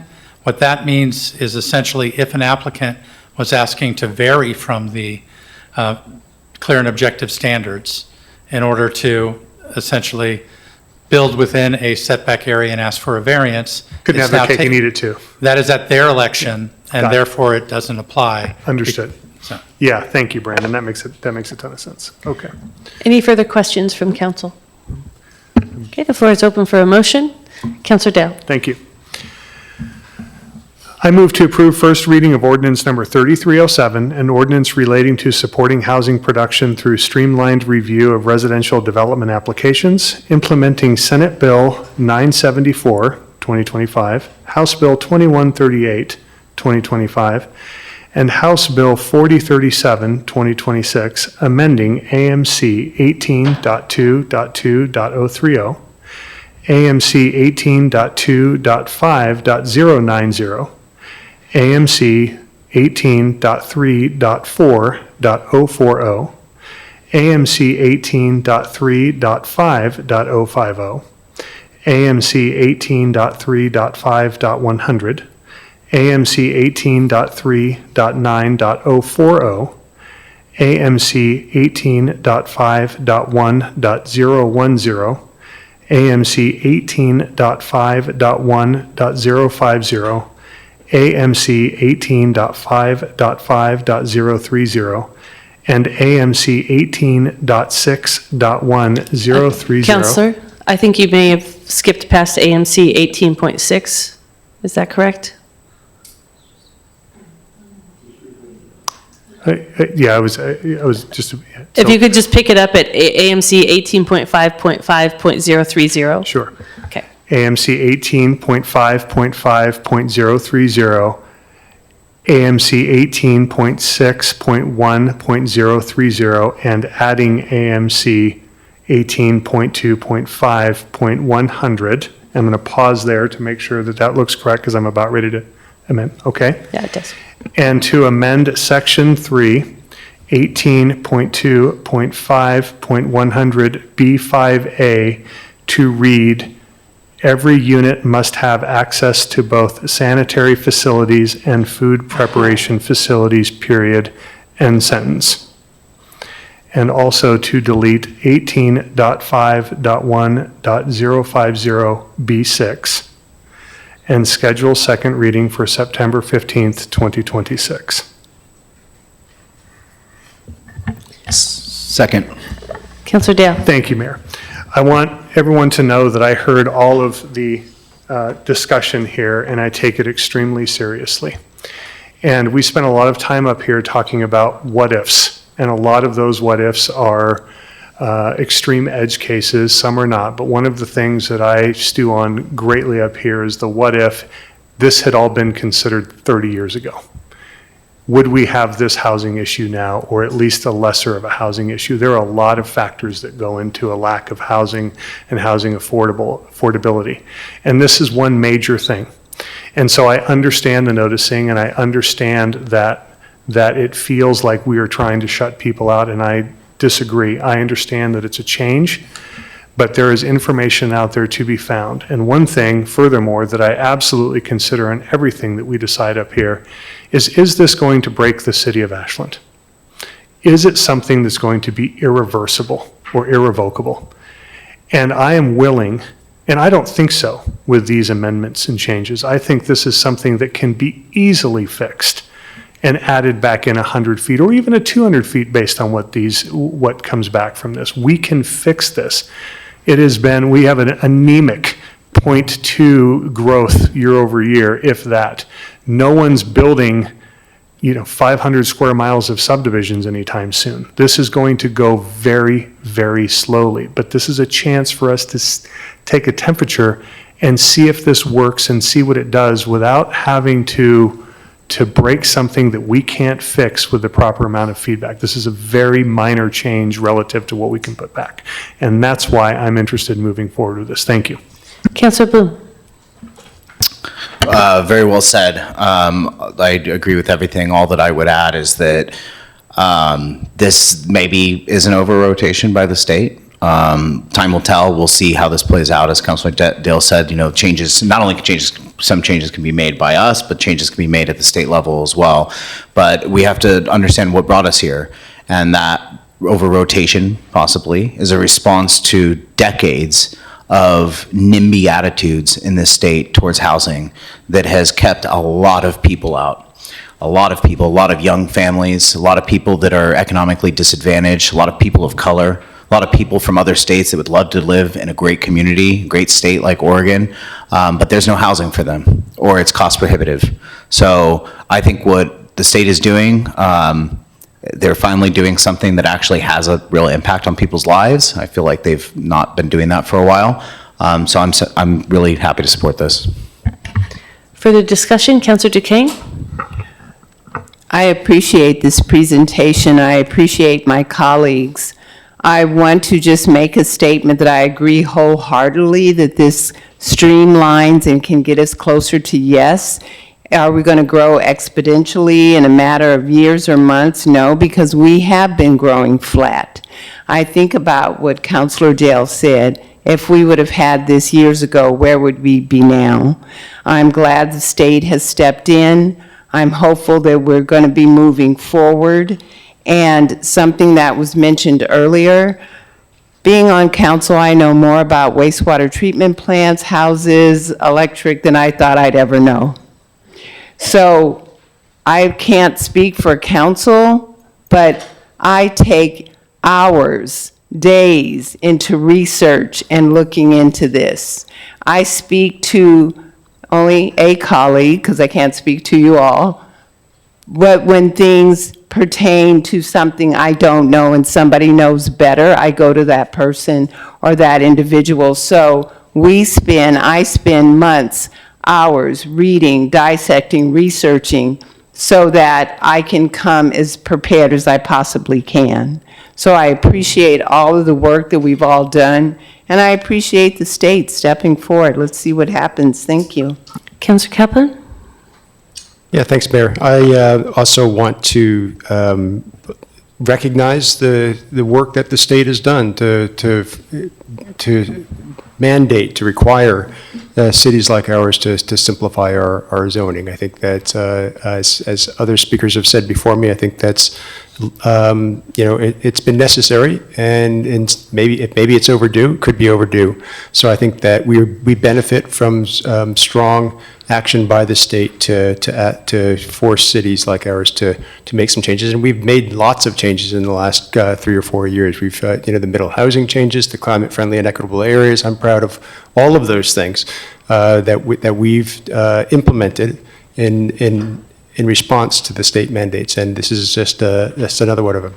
I appreciate the perspectives of my colleagues about the 100 feet notice. I have a slightly different view on the relative costs and benefits of that, but that's not going to prevent me from supporting this important change to our land use code. So thank you very much. Thanks to the staff for all the work on this. Councilor Sherrill? Thank you, Mayor, and thanks, staff, for bringing this forward. Just appreciate the comments from the community, and I would ask that the gallery look around and see what age we are and what color our hair is. We're 50% tenants, we're 50% owners in this city, and I feel like the tenants or the people on the margins are less represented, so sometimes we have to sit up here and take spears. And I wish I only spent an hour on this, and I wish that the bureaucrats just pushed it through at the state, but that's not the case. The state's realized that years and years of exclusionary zoning have been a problem. In 2019, we eliminated single-family zoning in our state, and we continue to take massive steps to take action. I mean, Emily said it really good. Actionable steps. This is one of those. And the state is asking practitioners, people with boots on their feet, how can we do this better? And there's a lag effect, and we're finally getting there. And to see our staff work so hard at this, and I feel the heartburn from the community members, these are big changes. When we eliminated single-family zoning and allowed a duplex in every single zone in Ashland that allows a residential house, like, the world didn't end. We actually got houses, we got more neighbors. If we look at the data, okay, if we look at the last 20 years, we used to have a 50% head start on values of our neighboring communities. That's eroded to 15% today. Our neighboring towns are growing, not just people, at values. So neighborhood charm, where are people gonna park, my property values, all the things we're trying to protect, we're hurting ourselves. Like, this is a golden opportunity, and it's gonna sting for some of us, but I'm just proud to be with such intentional people, and I'm so proud of the work our state has done. I mean, it gives me chills just thinking about this. I plan to support this, obviously. I think when we're up against a serious crisis, we have to move at the scale of the crisis. And I think as we go forward, I have some questions about when we operationalize this, what will end up being the easier run for our staff and the easier run for our residents. But there is, neither pathway has zero risk. And after this discussion, I would rather take the risk that says we move faster, and if it doesn't work, we adjust, rather than moving forward with maybe more caution than is required in the moment. So I appreciate the staff's work. I know these are major changes in our code, and I know what it takes in order to make sure that we are moving the state's mandates forward in an appropriate way at the local level. If there is no further discussion, roll call, please, Alyssa. Duquesne, Yes. Kaplan, Yes. Bloom, Yes. Dale, Yes. Sherrill, Yes. Hanson. Yes. Motion passed. Great. Thank you both. We are now to ordinances, resolutions, and contracts. Before we get there, given the depth of our budget, or our agenda this evening, I am expecting that the League of Oregon Cities member vote is going to get moved to the third position under new business. We do still have one more meeting that we can take that issue up and still address it ahead of their deadline. So anyone who is here who is looking to participate in that, just know that that will be the third element under new business. And now we move on to approval of a resolution establishing an alternative procedure for sale of city-owned real property. Jordan? I'd like to welcome up our Assistant City Attorney, Carmel, to present. Hello, Mayor and Council. I put together a resolution for some background. Some of you might recall when we passed our real property ordinance, there's a specific statute that allows for an alternative procedure. It kind of allows cities to fast track classes of property. In Ashland, we have a few properties, like I put in page 3 of the resolution, that showed this really odd, undevelopable, kind of why do we have it properties. So I put together a description of what would fit into that.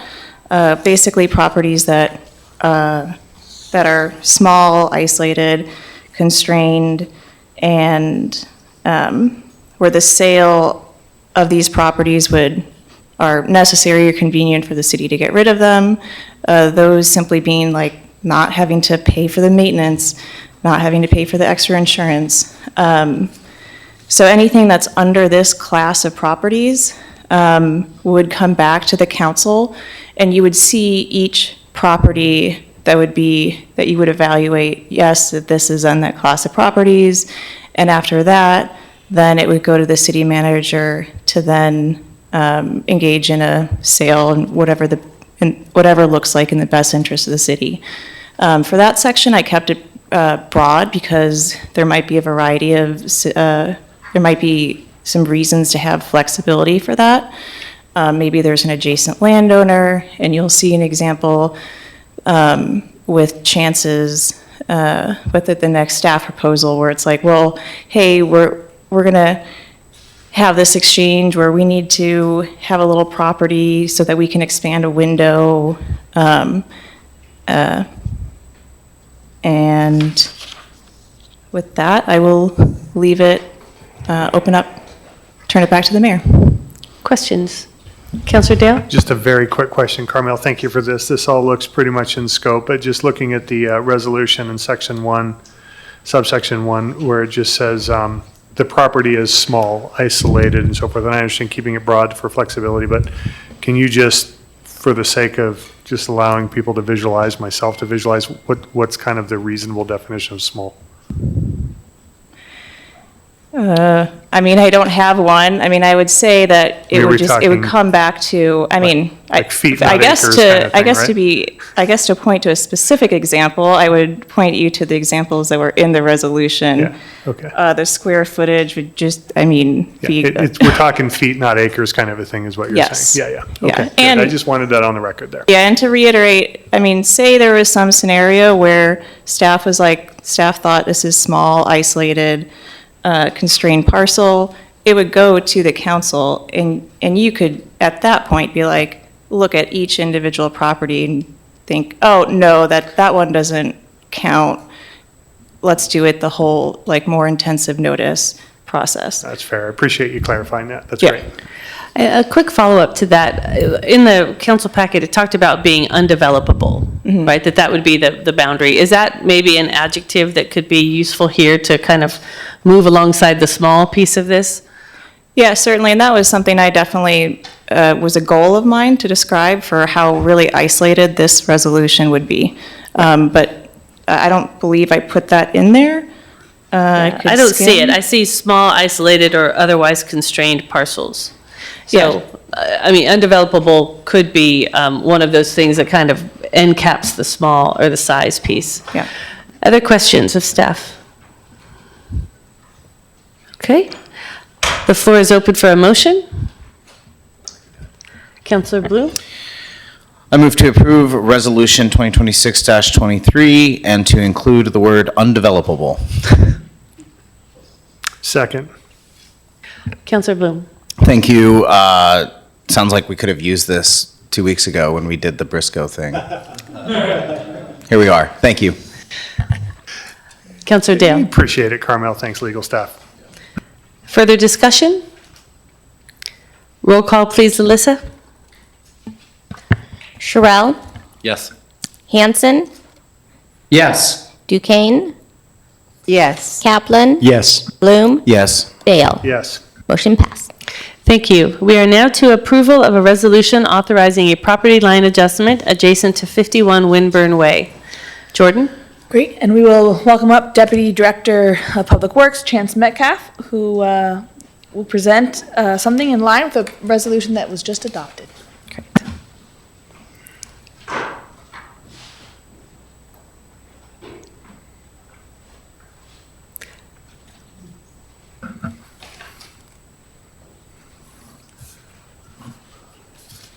Hi, Mayor and Council. If you can go ahead and, yep, there you go. I got Thank you. you. Hi, Mayor and Council. Before you tonight is a resolution to approve a property line adjustment adjacent to the community development building between the city and Kenny Living Trust. The adjustment will provide the required setback for future window improvements to the community development building and resolve the location of existing utilities by incorporating that infrastructure into the city's parcel. As part of the adjustment, approximately 341 square feet will be transferred to the city, while approximately 518 square feet will be transferred to Kenny Living Trust. Overall, this creates a more functional property configuration, addresses the existing utility placement, and maintains compliance with applicable land use requirements. Questions? Okay, if there are no questions, the floor is open for a motion. Councilor Bloom. Sure. I move to approve Resolution 2026-22, authorizing the city manager to execute a property line adjustment as shown in the property line adjustment map. So Mayor, I'm sorry, I'm going to interrupt. I'm sorry. I know what you're going to, That we should open a public hearing for the Yeah. item. Yeah. So as part of the new process, one of that would be open it up, and we do have time. So we would open it up and see if anyone wants to speak as to the land swap. Okay. All right, so Alyssa, has anyone signed up to speak with us on this? No. Okay, I open the public hearing. I close the public hearing. Councilor Bloom. I move to approve Resolution 2026-22, authorizing the city manager to execute a property line adjustment as shown in the property line adjustment map. Second. Councilor Bloom. Cool. Thanks. Councilor Dale. Small property, right, Chance? I'm just kidding.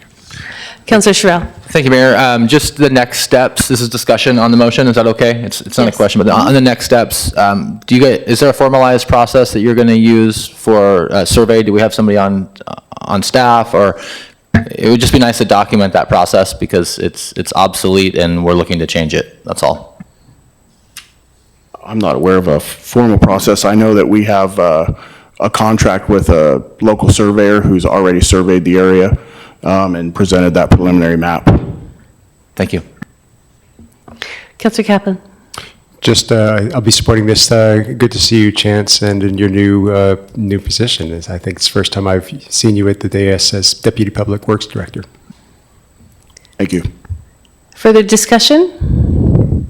I would just say that I am so impressed by all of the different issues that are being brought to the council to help clean up things that are not working as well as they should be.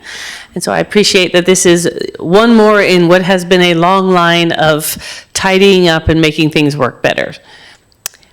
If there's no further discussion, roll call please, Alyssa. Bloom, Yes. Dale, Yes. Sherrill, Yes. Hanson, Yes. Duquesne, Yes. Kaplan. Yes. Motion passed. Thank you. And now we are to approval of a contract amendment with Knife River Materials for Ashland Municipal Airport Pavement Rehabilitation. Jordan. I will hand it back to Deputy Director Chance Metcalf. Thank you.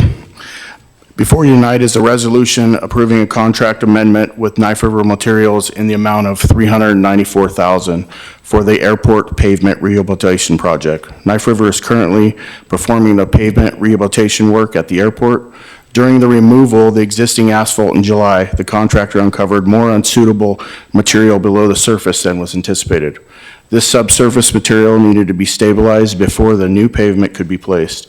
The additional work included labor, equipment, and materials necessary to stabilize both the base material, which supports the new asphalt, and the subgrade, including deeper materials extending up to approximately 18 inches below grade. Here's a little slide kind of showing you the process from day 1 to day 5.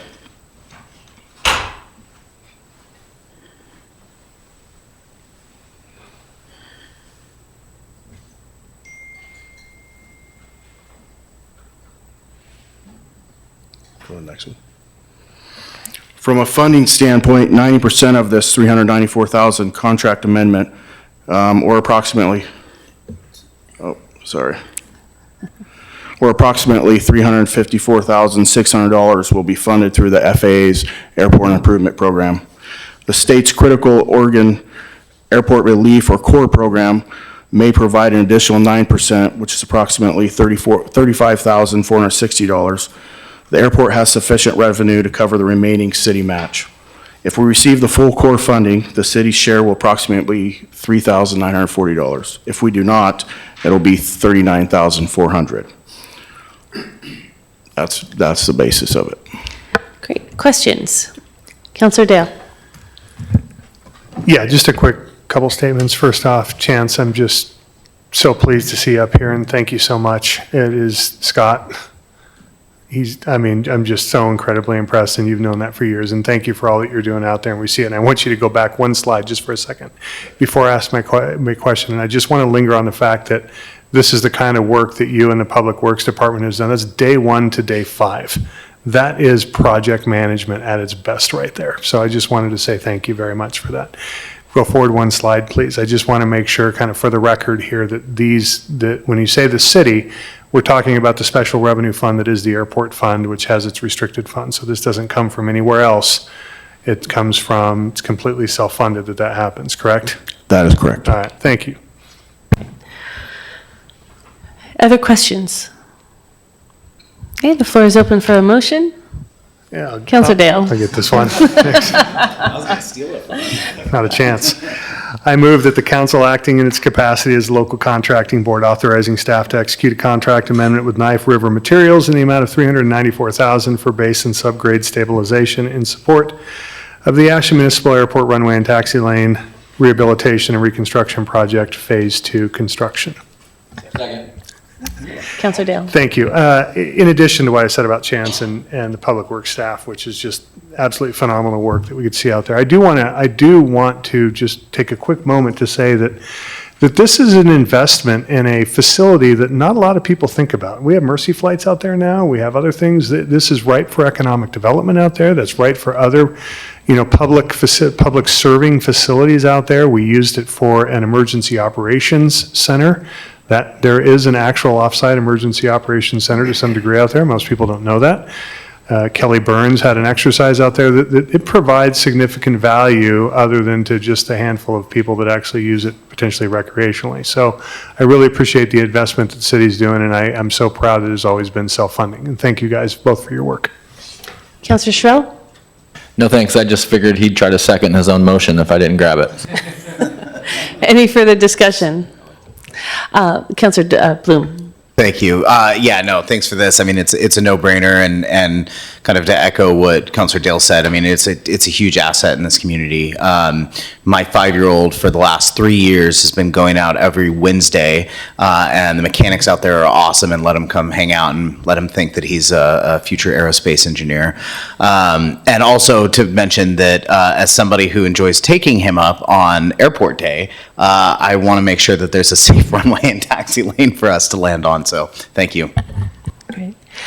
And I just want to say that I appreciate the clear presentation so that we can understand. I think there's a lot of questions right now about where various pots of the city's money go. And I think it's very important that we understand that so much of this investment is coming actually from other sources that help us keep this facility operational, and that taxpayer money is not what is filling the gap. So thank you so much for making sure that that is clear for our residents. If there's no further discussion, roll call please. Alyssa? Hanson, Yes. Duquesne, Yes. Kaplan, Yes. Bloom, Yes. Dale, Yes. Sherrill. Yes. Motion passed. Great.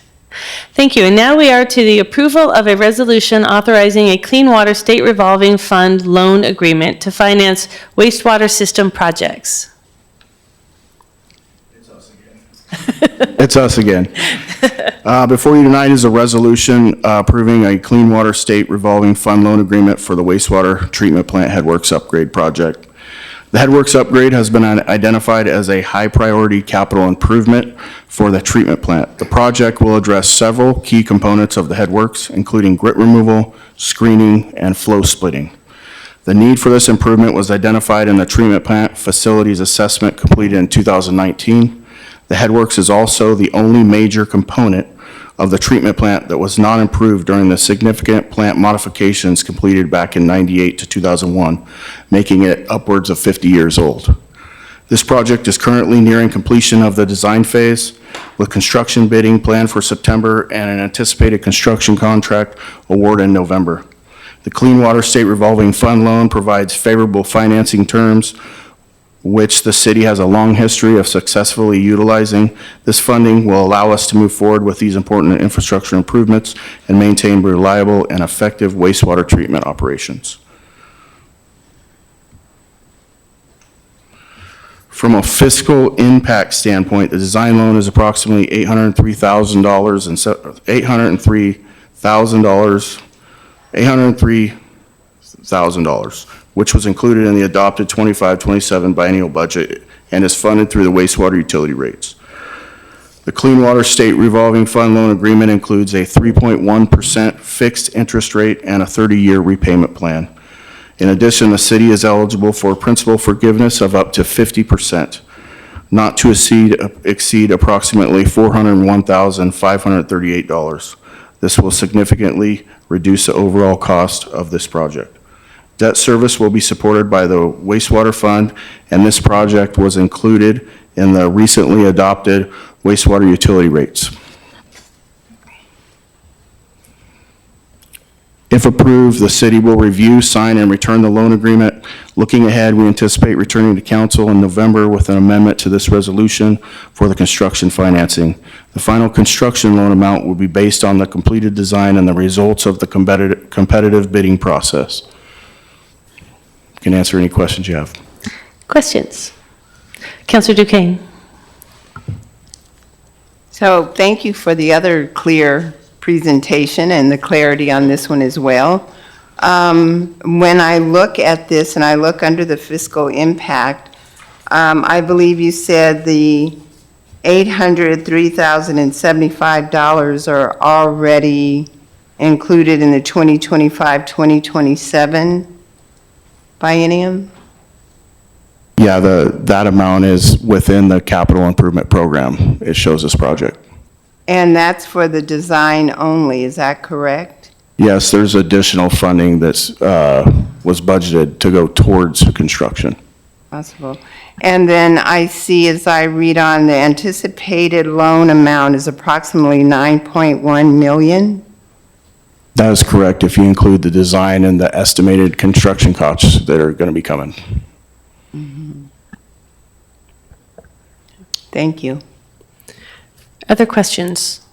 Councilor Kaplan. Thanks, Mayor. A question about the financing, the Clean Water State Revolving Fund. This, and you talk about the favorable financing terms of 3.1 fixed rate with a 30-year repayment period. My recollection is that this funding source is backed by federal sources, so is there a potential change in funding terms, or would this actually lock in those funding terms? Those terms would be locked in. The loan agreement was attached, so it's fixed in there. It's fixed. Okay, even if This wouldn't be like the one we previously dealt with the bond sale. So this would be your fixed term portion. And sometimes it's a mixture of federal and state funds. Sometimes it's all federal, sometimes it's state. It just depends on how the timing of project delivery and expense and reimbursement goes on the state side. And that works both for the water and wastewater state revolving funds. And then for construction financing, when do we expect construction financing to come back? When do we, a construction project? We're actually almost complete with design. Our plan is to release for bids September 8th, so we would be expecting bids October 8th, and that's when we review. Okay, thanks. Councilor Duquesne. I just wanted, I believe you mentioned earlier that the hike in the utility rate, the wastewater fee is going towards this. Is that correct? This project, as in its entirety, was included in that. Okay. And something that it's my understanding, when reading through the packet, that this is, I guess, the oldest part of it and needs to be repaired. But looking at a 30-year loan and looking at the cost of this, I'm just trying to figure out other ways that we would not have to take this amount of money at this time. And something that was mentioned, it's federal. Federal right now, in my opinion, is very shaky. But I think that if I remember correctly, the Imperative property is surplus to sale. And the sale of that property goes back towards the wastewater. Is that correct? Wastewater treatment? That's still to be totally determined by the council upon divestment of the property itself. I know, but There it's isn't a at council portion discretion. that has to go back to the wastewater fund at a bare minimum because it was purchased under that utility. Wastewater, yeah. Yes. Okay, thank you. And I will say, when you get these loans, you are put on what they call the intended use plan. And when you are put on the intended use plan, they kind of have an insurance that you are allocated that funding. So they make sure that whatever it is, state or federal funding, that they have enough allocation to reimburse all of the projects that are on that intended use plan. So I wouldn't worry about not getting funding reimbursement against either the design phase or the construction phase for this project. It has a dip. Thank you. Councilor Hanson.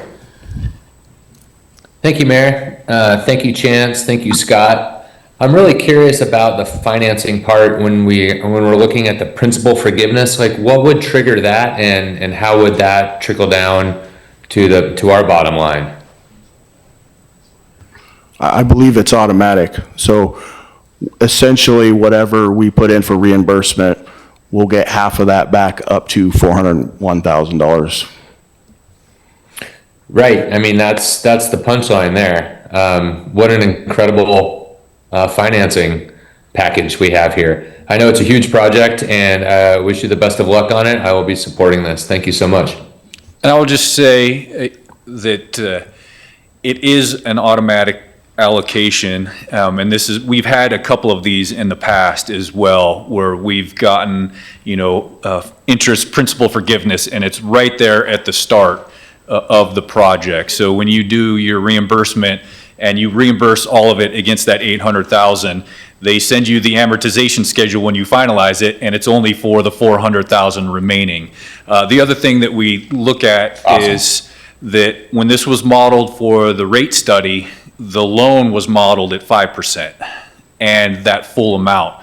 So when we go look at updating the rates for the next biennium, that will get allocated into that rate table structure of actual costs. So we'll see a potential rate difference because the terms are good, less than what we anticipated, and the debt is less than we anticipated, pending a really good construction bid. All right, go staff. Love it. Okay, additional questions? The floor is open for a motion. Councilor Kaplan. Yeah, I move to approve resolution number 2026-18, authorizing the City of Ashland to enter into a Clean Water State Revolving Fund loan agreement with the Oregon Department of Environmental Quality. Second. I'll second that. Go ahead, Hanson. Okay. Councilor Kaplan. Thanks so much. For our infrastructure, maintaining our infrastructure is very, very important. I appreciate the priority that this project got from the Public Works Department and the diligence that you exercised in order to get us the best possible financing. So Godspeed on getting this going. Councilor Hanson.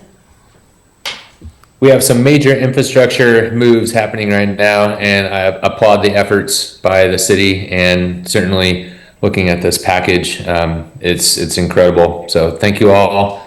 Appreciate what you're doing there on the staff level. I'll be supporting this, obviously. Thank you. Further discussion? Okay, roll call, please, Alyssa. Duquesne, Yes. Hanson, Yes. Sherrill, Yes. Bale, Yes. Bloom, Yes. Kaplan. Yes. Motion passed. Thank you. We are going to take a short break. We'll be back at 8:15. Thank you, both of you, for taking us through those several issues. And we'll be back at 8:15 by the clock on the right.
Let's reconvene.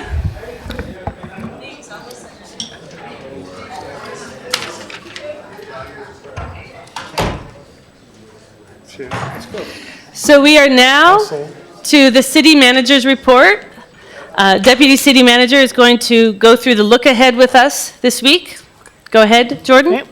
Thank you very much. Hello, council. Reminder that our regular council meeting that happens early September is canceled for our Labor Day break. So we'll be reconvening September 14th for a study session.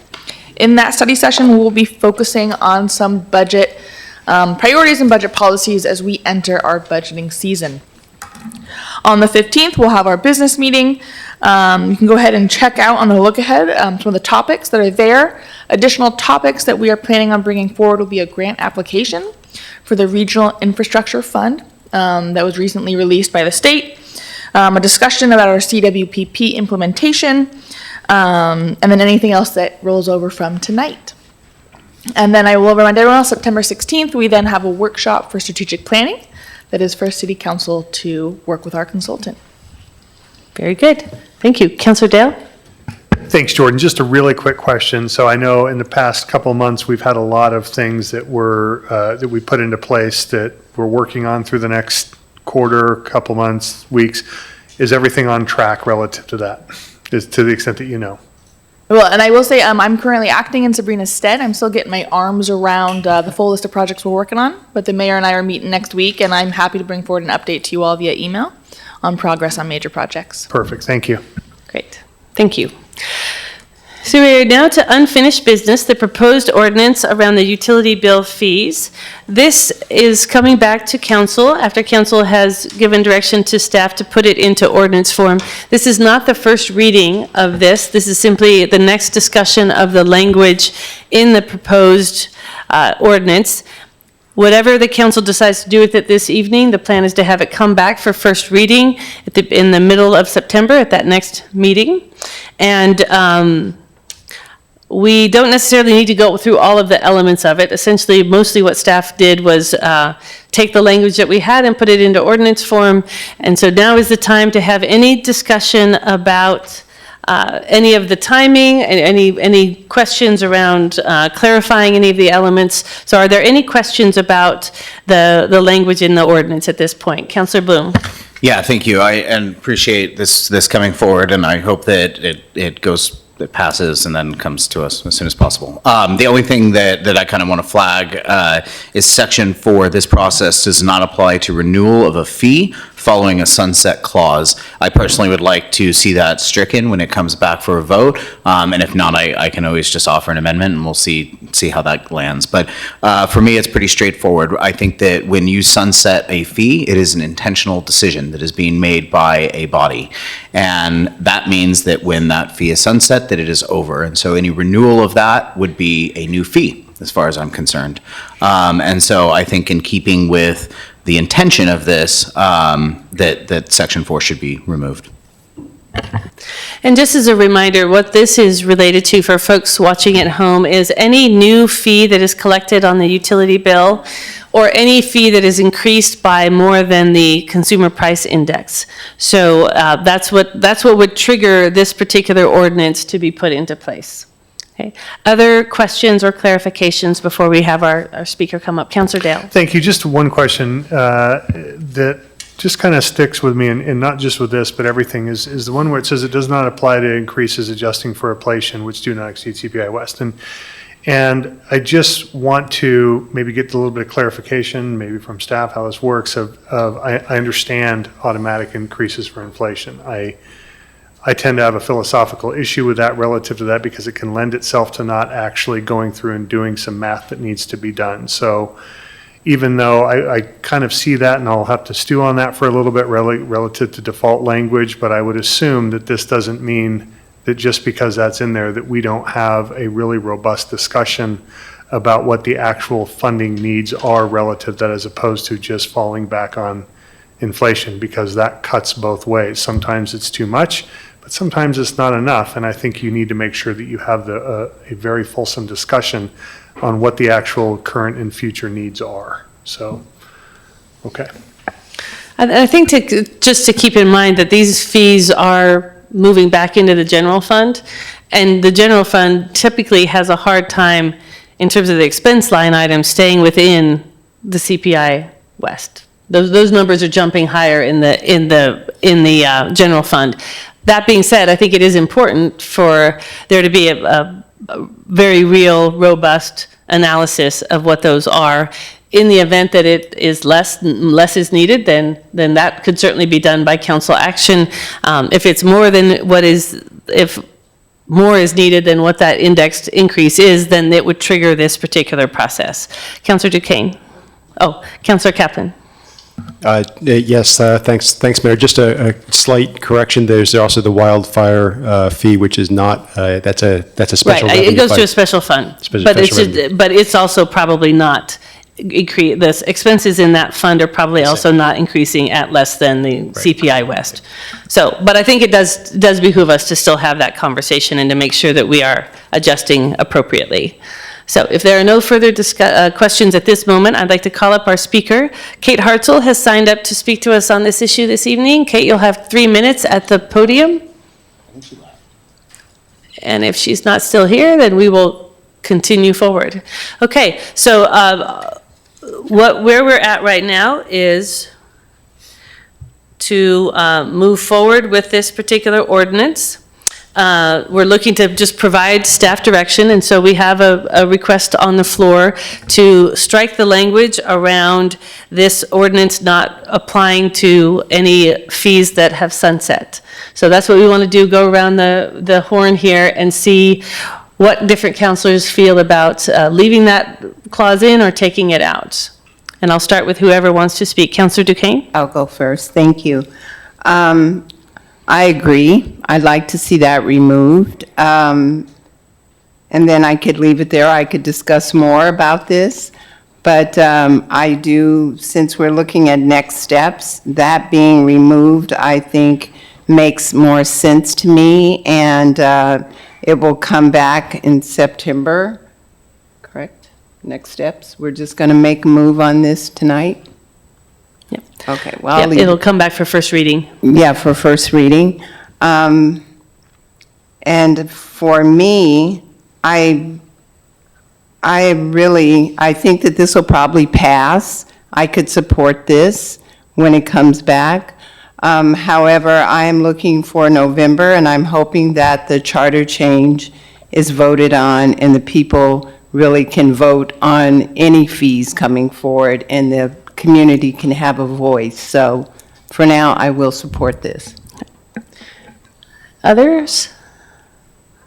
Councilor Dale? Yeah, I would say I'm okay with, I understand what Councilor Bloom's saying. I'm okay with that right now. Given it's just staff direction at this time, I'm okay with striking that. But I'm going to spend some time considering it and just kind of see if I can wrap my head around that and we can adjust as necessary if needed. But I'm okay with moving forward with that this time. Councilor Kaplan? I'm hoping that in a later item on the agenda of this meeting, we'll have direction to remove the sunset of the only fee that is sunsetting, so it will actually be an irrelevant clause and could be removed as well. But depends on what happens here. Mm-hmm. Councilor Hanson? Did you have any comments on that? Yes. Yeah, no, I really don't have anything substantive to add. Thank you, Mayor. Okay, Councilor Sherrill? Yeah, I'm comfortable with this as is, but I'm soft on both sides. Thanks. Okay, so we don't have a real strong direction, but I think the general overall feel is that it would be fine to take it out at this point. And then to Councilor Dale's point, it can also be added back in. This will give us all a bit of time to think about that. So to give staff direction, doesn't require a motion of the council. So unless there's an objection, the staff direction is to come back with this ordinance language, except striking the element that says it does not apply to fees that have a sunset date. Okay, do you need anything else from us? Okay, great, thank you. We are now going to move on to the next agenda item, which is the question around the removal of a sunset date for the parks fee.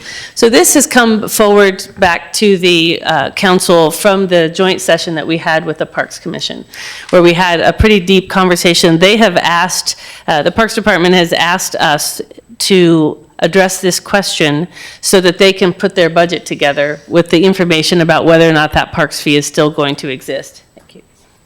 And so that's why you're seeing it again in relatively quick order. I note that one of the things that is in the council packet, and I'll turn this over to Jordan here in just a moment, is this question around moving to direct staff to return with a resolution removing the sunset date for the park fee. There is another option here, and that is also to direct staff to move forward with the process that's laid out in the ordinance we just discussed. We don't have to wait for an ordinance to be in place in order to move through a public engagement process, and so that is another option that exists for us this evening. Jordan, did you have anything else you wanted to add? Yeah. And I'd like to just provide a little bit larger context of where this discussion is occurring and why it's occurring at this time. Yes, great, thank you. If our goal as a city is to get our ongoing revenues aligned with our ongoing expenses, we are likely going to need to cut somewhere between $1.5 to $2 million annually. These are preliminary numbers. We're still working through finals. We just finished our last fiscal year. So in the coming months, you'll have much clearer pictures of what we're looking at as we head into the next biennium. A big part of the revenue adjustments that we made in this last year were the parks fee. And the parks fee adds $750,000 in revenue annually right now. Over this past year, the Parks Department has made a lot of efforts to reduce their cost beyond what was budgeted. And they have successfully reduced their budget by about $300,000 over what was expected, which has resulted in about $200,000 to savings to the city. That is still a gap of roughly $500,000. And so if the parks fee sunsets, rather than looking at a 1.5 to 2 million annual gap that we will be looking to correct in the next biennium, it'll be increased by roughly 500,000. So a $2 to $2.5 million gap to correct. And so what we're really coming before you all tonight is if you're interested in considering a resolution that would remove that sunset, that would be part of our budgeting. The other activity that will be taking place alongside that is to really start naming some programs out loud where staff are looking at potentially making structural changes to fill that budget gap and make sure our ongoing revenues are in line with our ongoing expenses. And I'm happy to answer any questions I can now, but we'll say more information is forthcoming. Great. Questions? Councilor Sherrill? Thank you, Mayor. Thank you, Jordan. Do we have any evidence right now of what we're already doing, like what actions we've taken are we freezing non-essential positions? Are we not buying any more fleet vehicles? Like, do we have some meat to bring the people? Yes, and I'm looking at the information that was part of the joint study session with our Parks Commission. If not there, I can resend it. We have a chart of all the actions specifically that Parks has taken to reduce costs and how much those cost savings were for each action. We are doing a similar exercise for the rest of the city efforts so that council can see a holistic picture of where we have made efforts. My recommendation, I think the recommendation out of the city manager's office is to get serious about our budget, it's time to make a major structural programmatic change to fix it rather than doing a lot of small changes such as not filling vacancies, reducing professional development, et cetera. That it's time to start talking about programming. Councilor Dale. Thank you. And Jordan, couldn't agree more. I think you nailed it right there with what you said. I do think, though, I'm still confused a little bit. And part of that comes back to our discussion from last Wednesday. And so help me understand some of this timeline stuff. So we had a presentation last week, less than a week ago, saying you need this by, the city said they needed this by October 6th, needed a decision. That was what was in there at that time. And so quite frankly, it was kind of a shock to see this just show up in the packet at less than 24 hours later as something as agenda. So just throwing that out there is part of a consideration as we go through this. The second thing is, again, help me, I misspoke last Wednesday relative to the wildfire, which we were talking about the public safety fee, we were talking about the parks fee, we were talking about the wildfire fee. Now, the resolution for the wildfire fee, as Councilor Kaplan had said, that is a specific wildfire fund that goes into it. Public safety and parks is just going to general fund, and as it was stated last week, that money actually just helps the general fund. There were a couple things that helped me through. Number one is, yes, it adds, it's fungible. I understand a dollar can be spent wherever, but I want to make sure that citizens, when they're paying a fee, first off, we said $750,000, and I got to go back and open gov and see what it was, but first we indicated that we still had some uncollectibles, but we were budgeting off the full amount, so that was a little bit interesting. The second part was the fact that that could actually go to other departments, and what I want to make sure of is if people are paying for a parks fee, that is going to parks things, like all of it, because it's a parks fee, right? So like, I think, is it possible to get some more of that clarity around that, some more of and not now, I can do it, but we've got to actually see, yes, it's cutting services, yes, it's figuring out revenues, yes, it's figuring out all these things, but like, I think we have to show our work here a little bit, and do we have the time to be able to significantly do that? Because people need to see the value. And I would love to offer an explanation right now, since I know this was a big confusion point for our community. So the $750,000 that's generated by our park fee goes directly to our park department. Those funds are committed to our park department. And you were right, I think we collected somewhere closer in the ballpark of $683,000 this past year. If that fee sunsets, and we no longer have that $750,000 going to our parks department, it will then be a council policy decision if they want to backfill any of that funding that Parks was receiving with property taxes, franchise fees, or other general fund revenue sources. So council can make the decision to remove $500,000 specifically from Parks, or spread out those cuts across all departments or several departments and backfill that loss so that Parks is not the one feeling that significant loss. Thank you. Councilor Hanson? Thank you, Mayor. Jordan, would you help us understand, so we're talking about the joint study session that we had with Parks back last week on Wednesday, and one of the questions that was brought up was how do we structure our fees in a more progressive manner?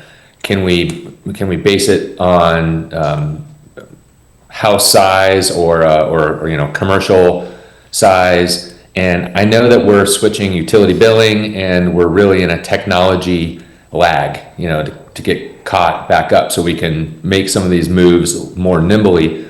Is there a path forward to restructuring our fees on a more progressive policy right now, or is that something that we have to wait for until some of these upgrades are made? So what we have seen other jurisdictions shifting towards, and when you say, less regressive or more progressive fee structure, that is, how do we make sure that folks with higher incomes tend to pay higher than those folks with lower incomes? The different rates we have seen is by doing it by square footage. So people with bigger homes pay bigger fees, for example, or building type, where a commercial property is paying differently than a single-family residential, which is paying differently than an apartment building. We are not capable with our current technology to apply a square footage-based fee. We will be when we purchase and implement a new utility billing software. But right now, that's not information that we have on file with our older, potentially archaic system. There's other routes other communities go around doing low-income fee waivers for people who are participating in their low-income utility billing programs.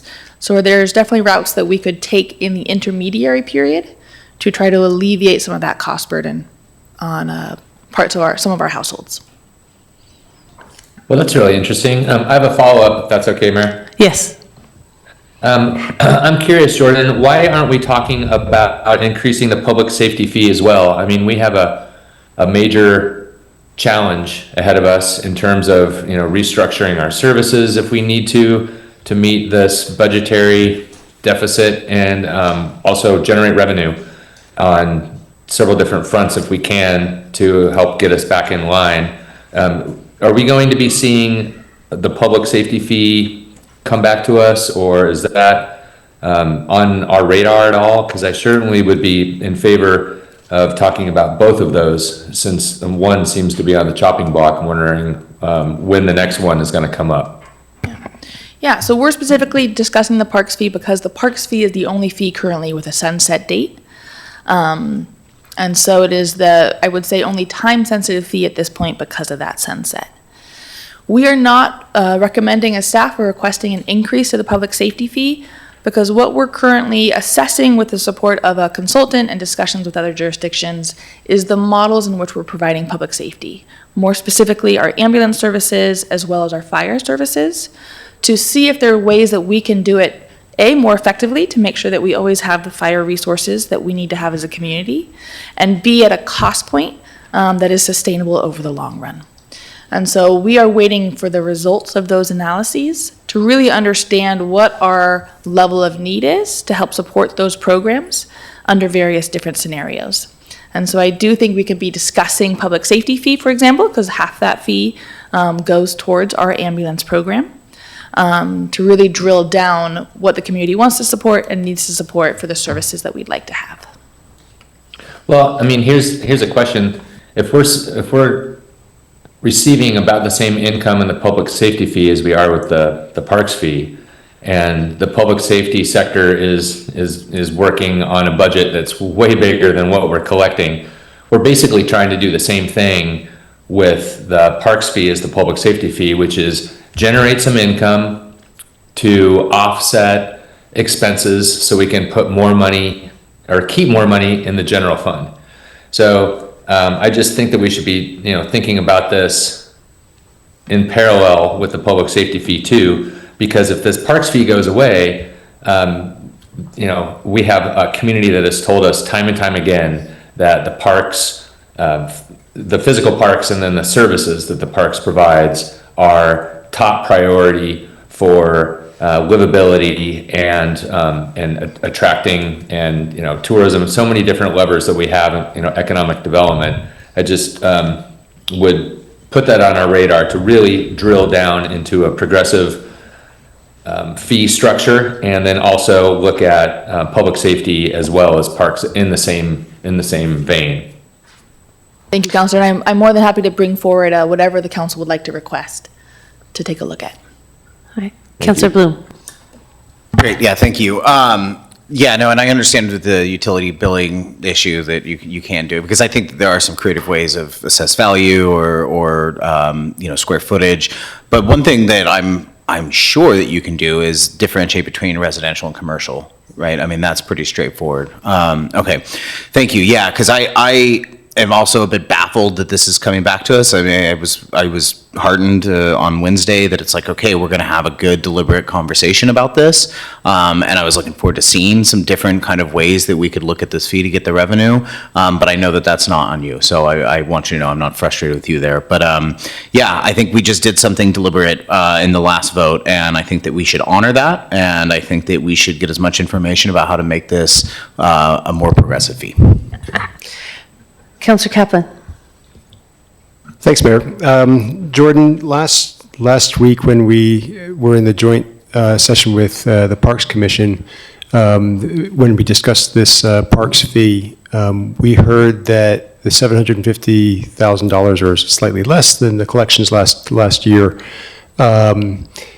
was for those things that were not absolutely essential to parks. Or let me say it in a different way, that if we sunset that fee, that there are certain items within parks budget that have to be done. And that's principally what city manager told us, was that's principally maintenance of the parks themselves. So what would be not funded if we lose that fee because of sunset are principally recreation programs. Do you have a sense, can you give us a better idea of which are the absolutely must continue to fund items of the parks budget, and what are the, so that we know what are the things that are potentially on the chopping block? I mean, I assume that senior services and the ice rink and, there's a whole host of I think it's the distinction is principally recreation versus parks. but there may also be some recreation programs that are considered essential. Yes, so I'm going to answer your question in two parts here. First, our financial staff, they're doing an analysis deep dive into the different programmatic themes of parks, and not only parks, but what other things could be optional programs that the city may decide to cut. And that, we're hoping to bring forthcoming the first blush of that in September. When you are thinking about what is required within our Parks Department that we must fund and do, that is largely focused on maintaining the safety of the public access properties that we have. So that's going to be the playground inspections, making sure our equipment stays up to standard, making sure we stay within our own wildfire weed abatement regulations.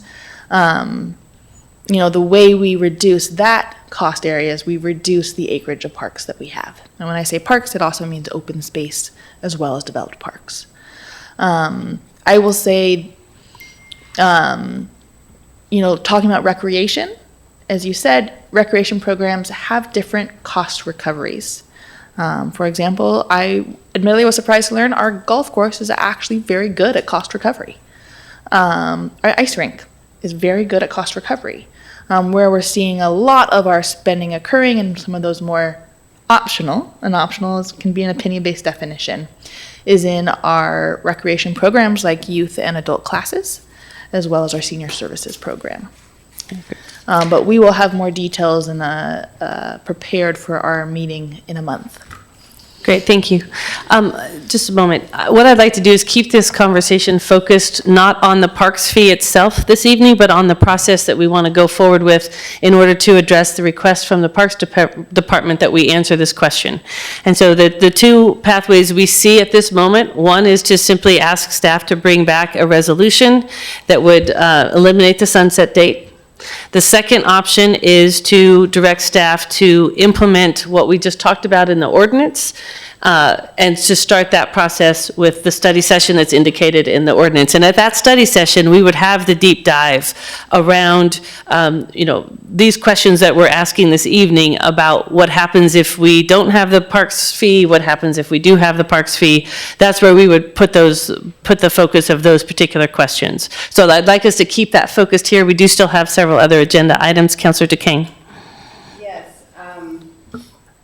The previous discussion that we had about the utility billing, I was and am in favor of not having sunset for those purposes. And what was brought up earlier, if it sunsets, then it's a new fee. When I look at the parks fee and sunset or no sunset, this body voted to have it sunset in 2027. And I stand by that. And in 2027, when it sunsets, it can be voted on by the people, and they can say whether they would like to have it or not. And I can leave it there for now, or I can give explanations as to why I am totally against taking away the sunset date. People gave their $5, now it's $5.15. It's a progressive fee. When the residents of Ashland were burdened with this additional cost, things started to close down. There was no ice rink. Parks, the splash pad closes earlier. Little League, soccer, everything went up. I haven't seen any good things happen. Nobody has told me that they are excited about this. So it would have been different. I would look at it a different way if things would have progressed or even maintained where they are. But when I go to the grocery store and people are coming up to me and asking me questions about why, I would not support this. It needs to sunset in 2027. Okay, what I'm going to do is call up the one person who has signed up to speak with us on this issue this evening, Rick Lant. You will have 3 minutes at the podium. Please tell us your name and the city in which you reside, even though I think we know that. But for the public, and then what we are going to do for councilors is we're going to come back, and we've heard from Councilor Duquesne, but I want to hear from everybody else about which pathway they would like to move down. Commissioner Lott. Yes, thank you. Good evening, Mayor Graham and city councilors. I'm hoping that the council will agree to make the park fee permanent, like other utility fees. I'd like to make a couple of points. This was an extension of this would be an extension of existing utility fee, not a new fee. Also, Ashland's utility fees are in line with surrounding cities. As staff has stated, Medford Park fee is $8.31, Ashland's is $5.15, Talent's is $8.43, and Phoenix's is $5.84. Total current utility fees should also be considered as they reflect the bottom line for utility customers. In round numbers, total utility fees, excluding water and sewer, are $45 for Medford, $37 for Ashland, and $22 for Talent, and $15 for Phoenix. I just urge you to approve this modest but important step to help close the structural deficit and support parks funding. Thank you. Thank you. Okay, now what I'd like to do is hear from each counselor. Again, we've heard from Councilor Duquesne about which pathway you would like to see us go forward to answer this question from the Parks Department. One option is to have the staff bring back a resolution to eliminate the sunset date. One option is to undergo the process that we identified in the ordinance that we are undertaking, but we just discussed. And the third one is, as Councilor Duquesne mentioned, to simply not take up the sunset question, at which point it would sunset next year and it would go away. So those are the three options. I would like to hear from each person. Jordan, did you have a comment? And Mayor, just to have a clarification on option one, even with the resolution being directed to come back, we would begin our messaging to the community now that the conversation will be happening and try to provide as much information as possible so that the community could be deeply involved in that conversation as well. Okay, great. So, Councilor Bloom. Yeah, I think we need to honor the process that we just all said we wanted to approve and have it come back. And I would just add to that, not deciding to end the sunset now doesn't mean that that's the end of the parks fee. Technically, it sunsets in, next year before the budget. And so we all would also have an opportunity to look at what potential cuts are and could respond at that time, just like we did the last budget. Councilor Dale. I'll go next. Yeah, thank you, Mayor. I'll be quickly. I too agree with going with the new process. This is about, first and foremost, building trust and showing value. And I think we need to do a little bit of work here, a lot of work, actually. I was set on that October 6th date, and I feel like if we were to blow through that and make that decision tonight, that we would actually do more harm than good for parks right now. I think a robust discussion is where we need to be. Councilor Kaplan? Yeah, I'm looking at the bottom line that we're going to be facing a pretty big hill to climb in closing the difference between our revenues and our expenditures in our general fund. So, as I said last week, sunsetting $750,000 annually makes that hill higher. So that leads me to very much favor sunsetting it and sunsetting it before the beginning of the budget period. I don't think that it's an option to wait until next June to consider the sunset, because by that point, that not only would we have decided on the budget, the planning on the budget, so those cuts would take place. But that said, I'm happy to. I think we do have time, as others have said, to follow the process that we outlined, and still make an early mid-October timeframe that I think works for our budget process. So I'm happy to do that if the body is not ready to go ahead and sunset the fee today. Councilor Hanson. Sunset the sunset. You're muted, Councilor Hanson. Thank you. I'm a little baffled by my colleague's assertion that nothing good came after the parks fee was installed, I mean, we were able to keep more programs alive when the parks fee came on board. And I'm also a little confused that I didn't agree to follow a process yet. And we talked about moving a resolution, forward, and we gave staff direction, but we haven't voted on it yet. I absolutely don't think we should sunset this fee. This is, as Councilor Kaplan described, an uphill battle. And as a business owner and a father of a third grader, I want to keep my employees and my constituents and my kids happy. The parks are our greatest asset to draw people to Ashland, to stay, to work, to play, to spend. And I would just be horrified if, come around 2027, we had to dig deeper into cuts, and we would really get a response from the public that I think would be way overwhelming. I mean, I agree that we have a process that's going forward here, and if we come to a crossroads where we are voting on fees as a community, that's the will of the people, and I get that, but we're not there yet. And I think we would be doing a huge disservice if we were to sunset this fee. I also think that we should be looking at increasing, as I said earlier, the public safety fee as well as the parks fee to be in line with our neighbors and what we need. And when the opportunity arrives, we switch early and often to a more progressive fee structure that burdens higher income people with more. And I love Jordan's idea of a low income waiver. Those are all things that I think we need to put on the table and work for, but I absolutely will be supporting the extension of this fee.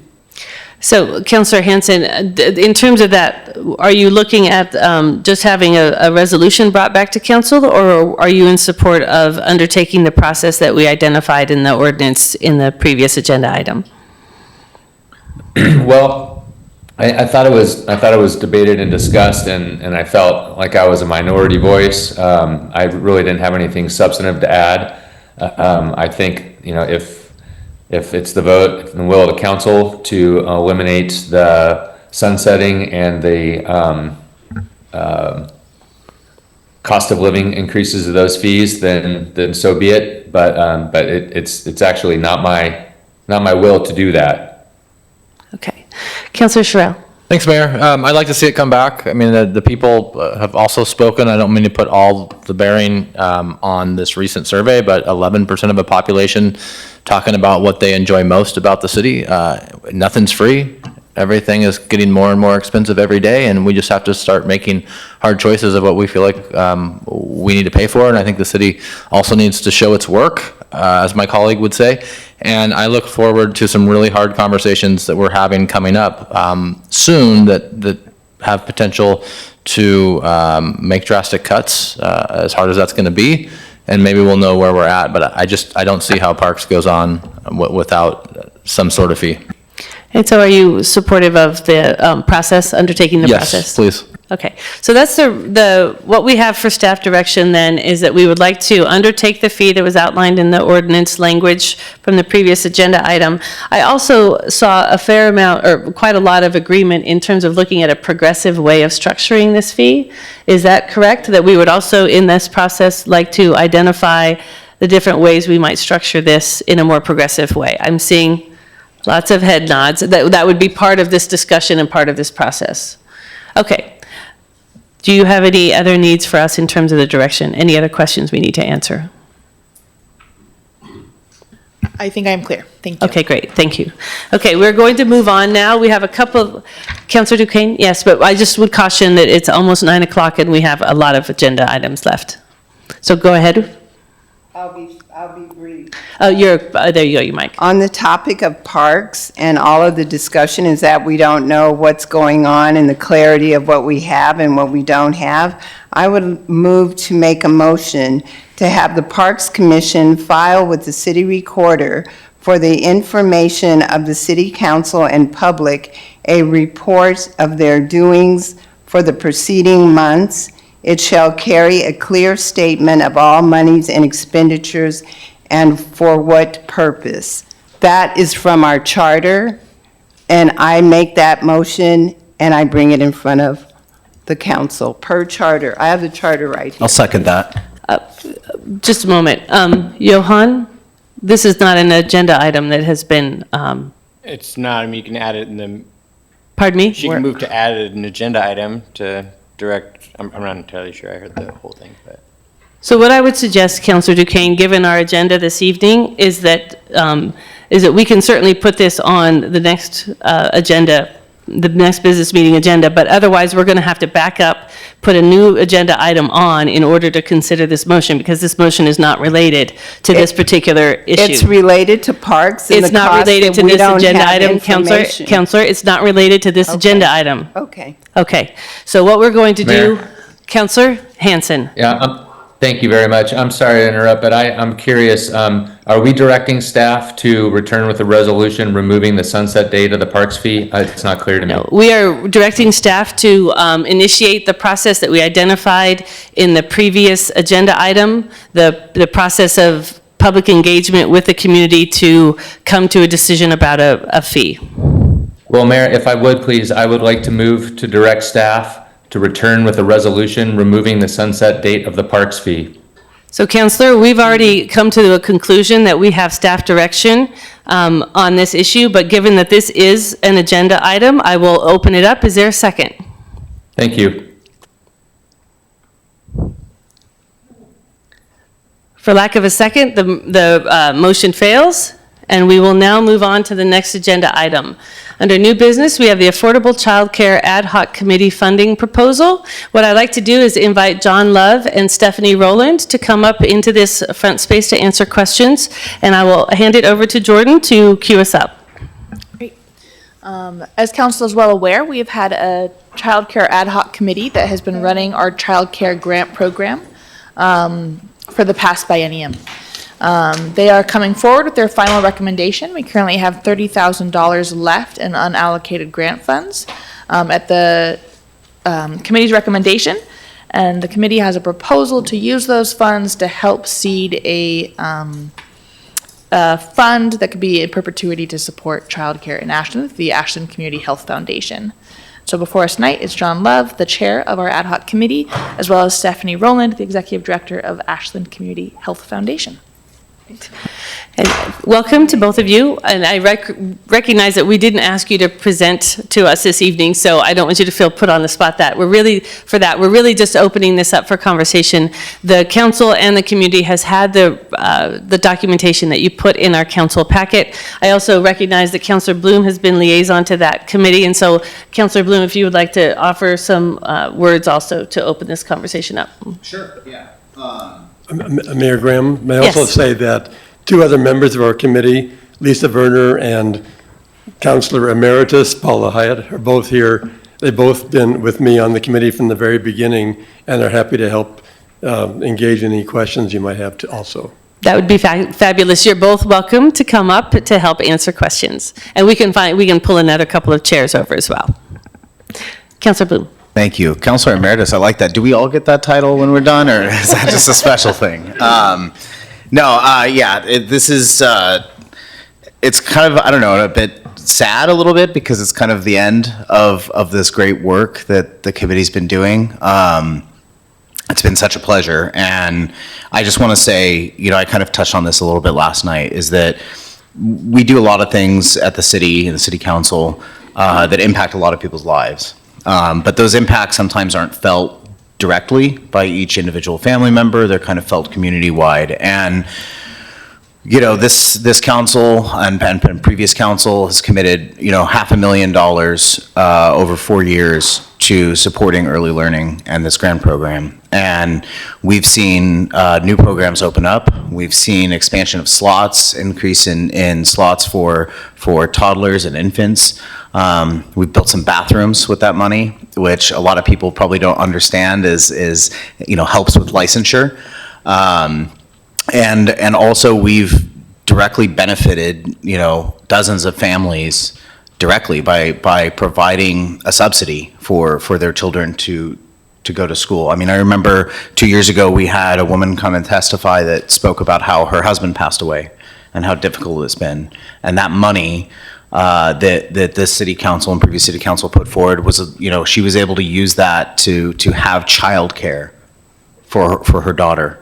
I mean, that's making a difference. That's why we do this. So please consider the proposal, and I am certainly prepared to make a motion once everybody has all their questions answered. Thank you. Great. And what I would like to do is just very quickly read the couple of elements of the recommendations from the ad hoc committee.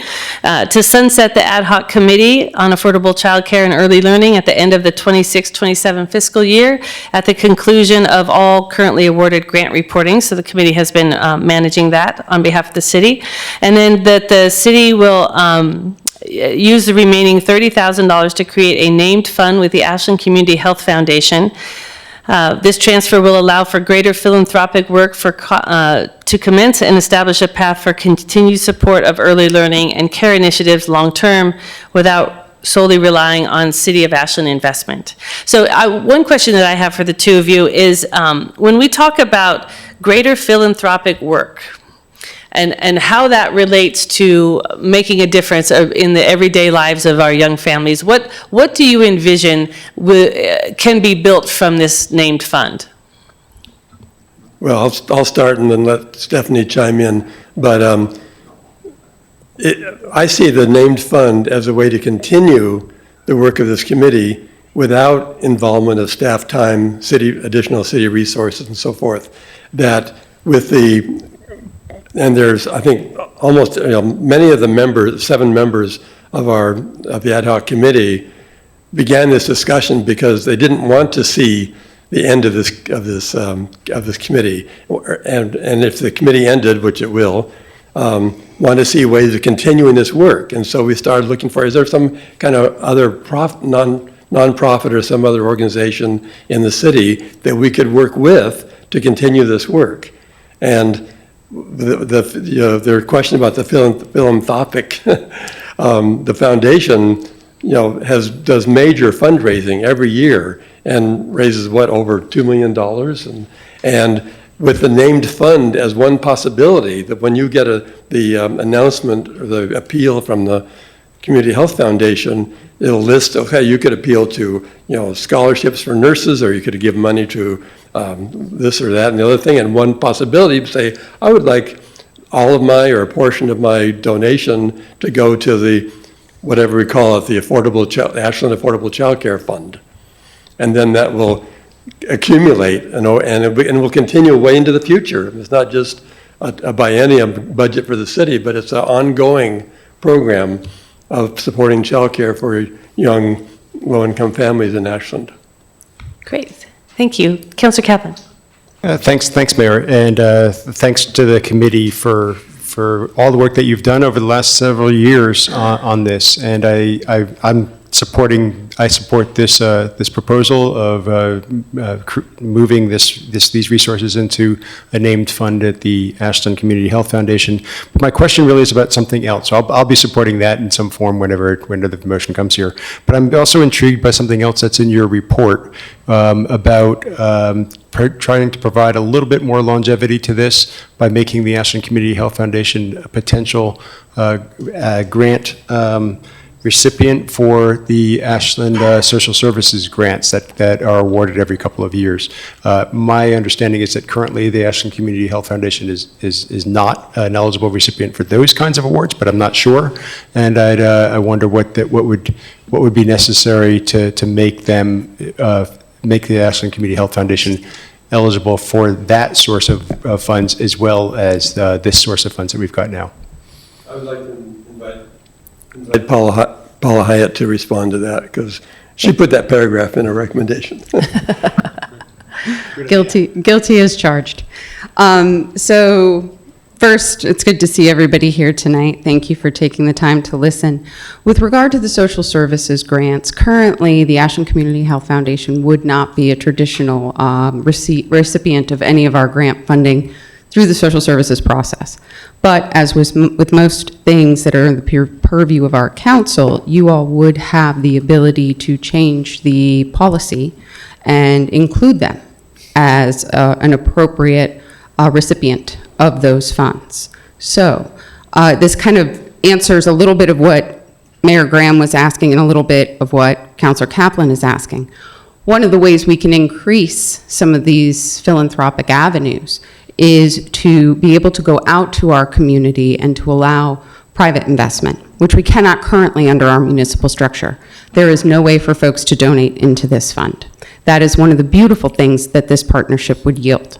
Similarly, though, if this council still wished to continue in that meaningful and needed work, it is a policy change on the part of this body to include it within the social services granting, and then this work could still continue through those allocated and appropriated funds. So it's a path that would allow council to stay involved from the city perspective if they so choose. Granted, it would still be the competitive process, have to apply, all the things, but currently the Ashland Community Health Foundation couldn't even apply. You change the policy, they can apply, that pool of funding would then potentially become available to continue to sustain this work as one part of that broader philanthropic, that's the word that's troublesome tonight, isn't it? The philanthropic vision, and one of the real reasons why we're bringing this forward this evening.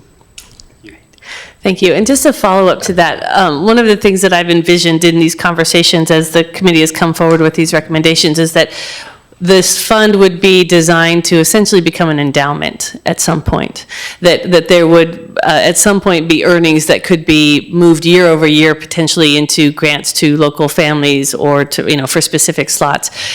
So I recognize that there's a lot that can be developed out of all of this, but there's it seems that there are a lot of different avenues that this could take, but that the Community Health Foundation is willing to become a fiscal sponsor seems to me to be really a key element of that. And so I just wonder if you might speak to the choice to have them be your sponsor.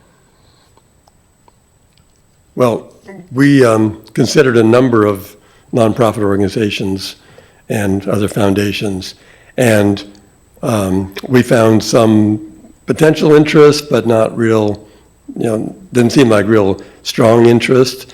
And one member of our committee had happened to be having coffee with Stephanie, and Stephanie asked some question about childcare, and so this committee member emailed me and said, why don't you just talk to Stephanie and see how the Community Health Foundation, and so I had a phone call, and like within 2 minutes she was saying, well, this is wonderful, this is right in alignment with our foundation's mission, so why don't you speak to that, Stephanie?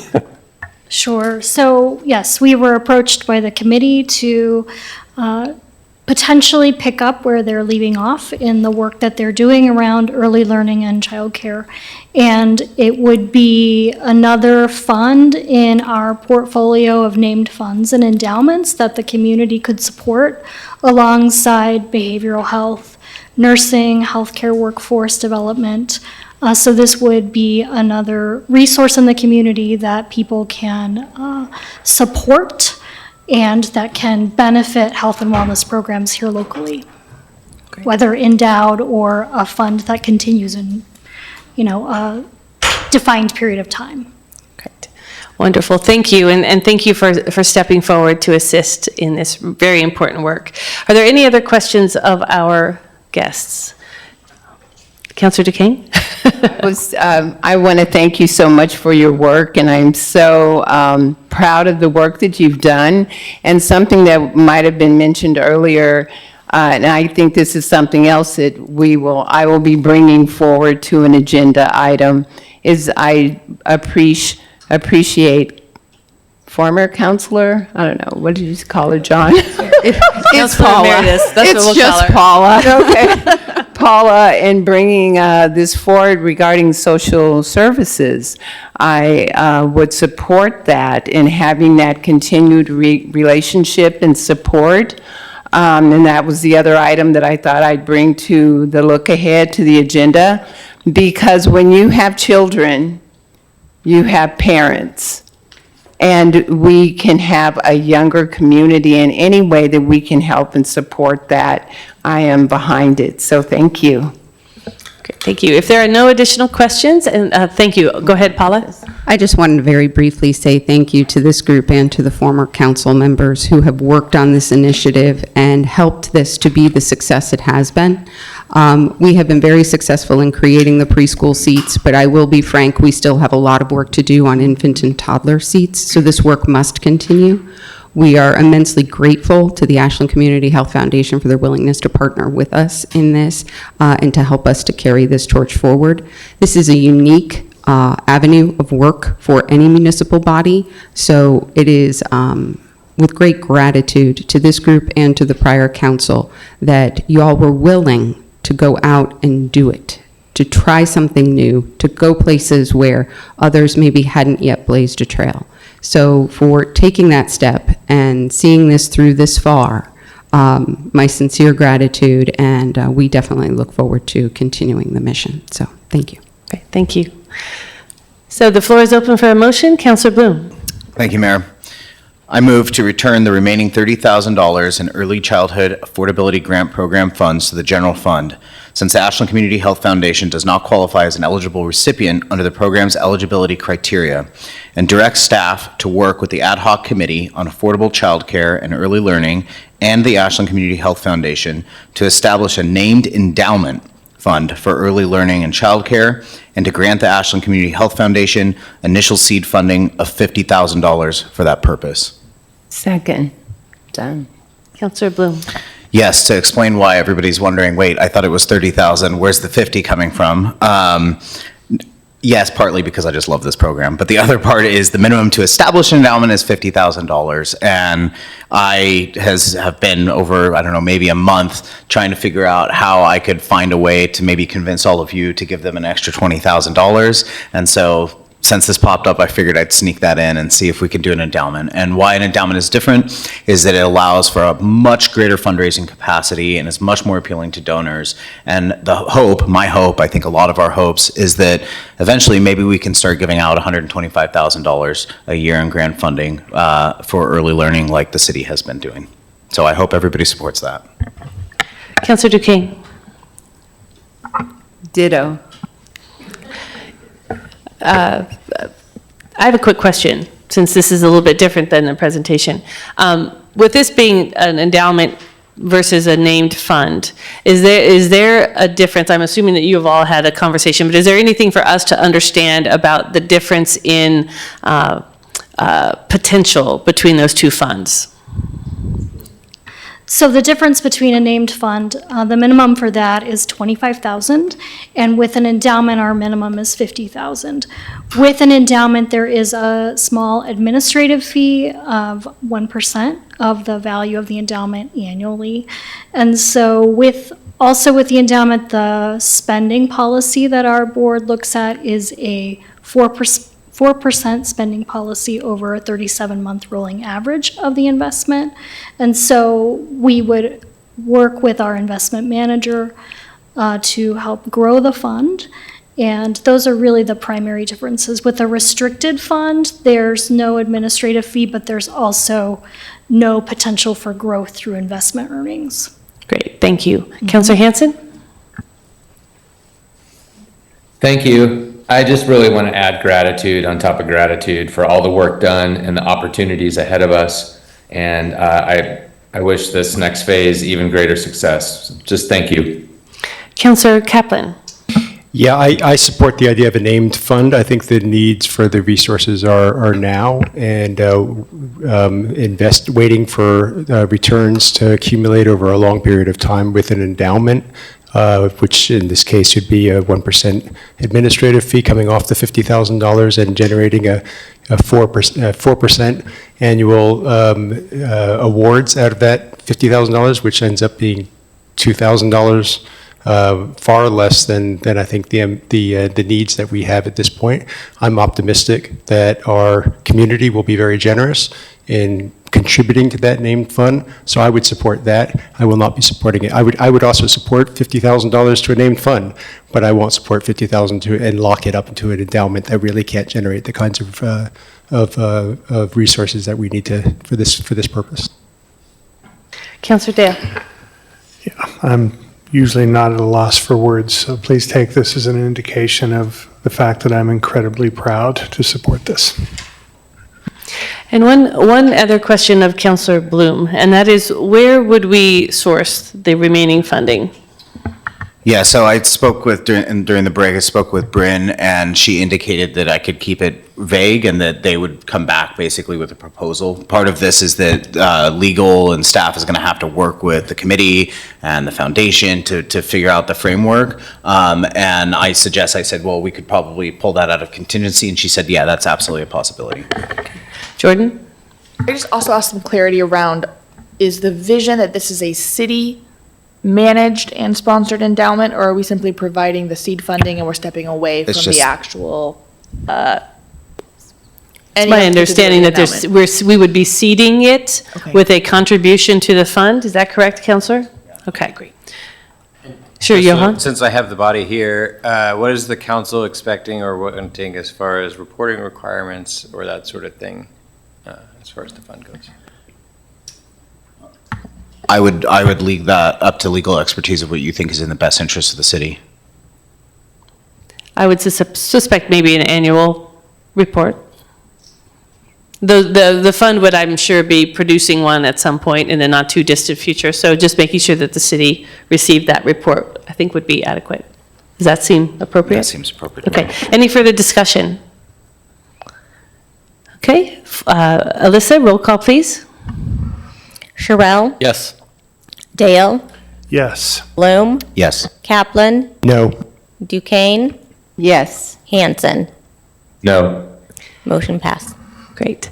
Again, thank you so much for your work. I know we started this a number of years ago. I am also very proud of our community for tackling something that is critical to our health as a community, and so appreciate Councilor Paula Hyatt's all your good work for the smallest Ashland residents. Takes a huge team.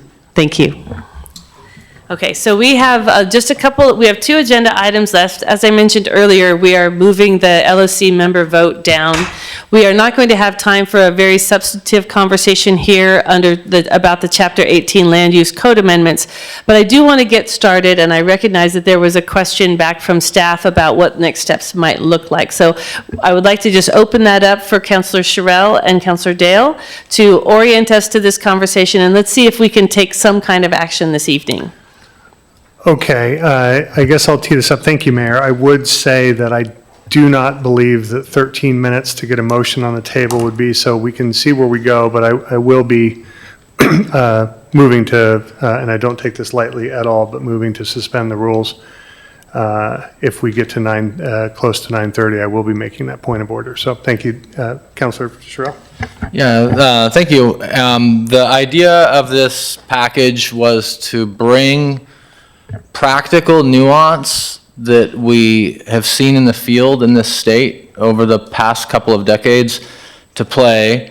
And it was a good opportunity with some updates to Chapter 18 to look at the state's housing production ideas, to look at the practical housing production ideas, and how to really make just some cleanup changes, a couple of new elements, but to help promote more housing forms and to take away some of the unintended consequences that have happened in our zoning code, and not by fault of policy or by staff, but some of it has to do with our slope.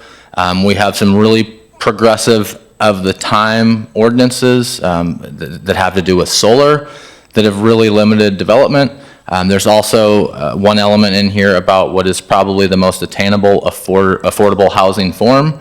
And there's a list of 18 different elements in the packet, and we've attacked 16 of them. 2 of them were taken out earlier tonight. So the idea was to, hopefully everybody was able to review the package. The idea is to look at making actual change with things that will move the needle. And a couple of things I heard tonight that I wrote down were Emily's talking about taking direct action, and the mayor saying we must do what we can touch.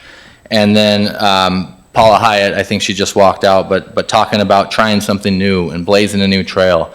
And what we found, and I touched on it earlier, is that we have an erosion of value in property here, and that's not the point. The point is not how do we keep our property values high. We're having an erosion in community based on accidental policy that, when applied, we've left a lot of meat on the bone here in our land use ordinance, according to the practitioners, according to the data, and there's some things we can do to change that. So we brought those items forward. I was hoping we could get maybe a conversation with staff to go through that list and collaborate with staff. And then we have an idea to make those changes, start the timeline to do that with a notice to DLCD, and go through the legal process to change a land use ordinance in this state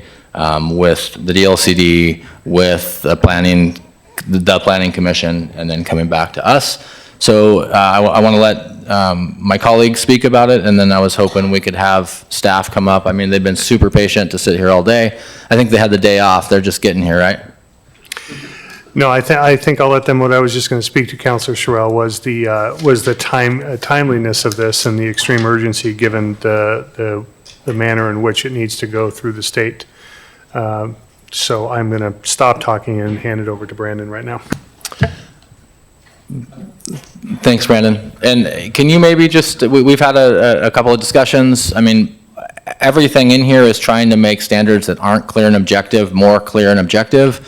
And can you maybe talk about the process that we would have to go through as a body if we so decided to make some of these cleanups and some of these additions to the code? Sure. In general, I'll separate some of the additions into procedural changes and then some that are related to land use changes that directly change requirements for development. For those land use amendments, the process is such that a land use amendment as directed by this body or the Planning Commission, either body can direct the initiation of an ordinance change. That then, once an ordinance is drafted, it is submitted to the Department of Land Conservation and Development, and they have 35 days before the first evidentiary hearing. And that first evidentiary hearing would be before the Planning Commission, and they would make a recommendation to this body. And for first and second reading, similar to the first reading that you had this evening on the ordinance, the ordinance that amended for all the state land use changes. So that's the general process. Typically, if it's related to housing, we've also, the Housing and Human Services Advisory Committee, one of their missions is to advise council on housing policy changes. So that may be another body that could provide recommendations to the council for your final decision on an ordinance change. And then, Mayor, if I could, another just kind of a point that I think has bearing in this conversation is we have had some amazing opportunities the last 8 years to make adjustments to land use code by the state increasing their point with ever larger boot sizes, really. We've been reactionary. We haven't really been able to respond. A lot of what we do, and I think this is in defense of staff, has been to try to support them as they play catch up. So the law is pushed down from the state, it's implemented. I mean, some of these codes we were talking about today have already been implemented. Rulemaking for them might not be for a year away, till a year out. So there's like a duplication of effort for sure here. But the point is that we get opportunities here and there to update our land use code for our current needs. And large backyards or maybe codes that were clear and objective in the 80s or 90s based on their goals then aren't really in line with all of our goals currently with infill housing, with tighter and taller, with the need for more housing production. But I guess the main point that I want to make is we've been reactionary to the state. And this is an opportunity to put our money where our mouth is and stay late and do the work and team up with staff to make some actual changes that we're in control of, that we're not just reacting to what the state's telling us to do. To lead by example and to take out some of these accidental pieces of code that could be argued are accidental exclusionary zoning. And I'm all about trying to get the body's take on this. I don't want to charge this with just the two of us. I'm curious to hear about what actions people at this table are willing to take to make measurable difference in housing.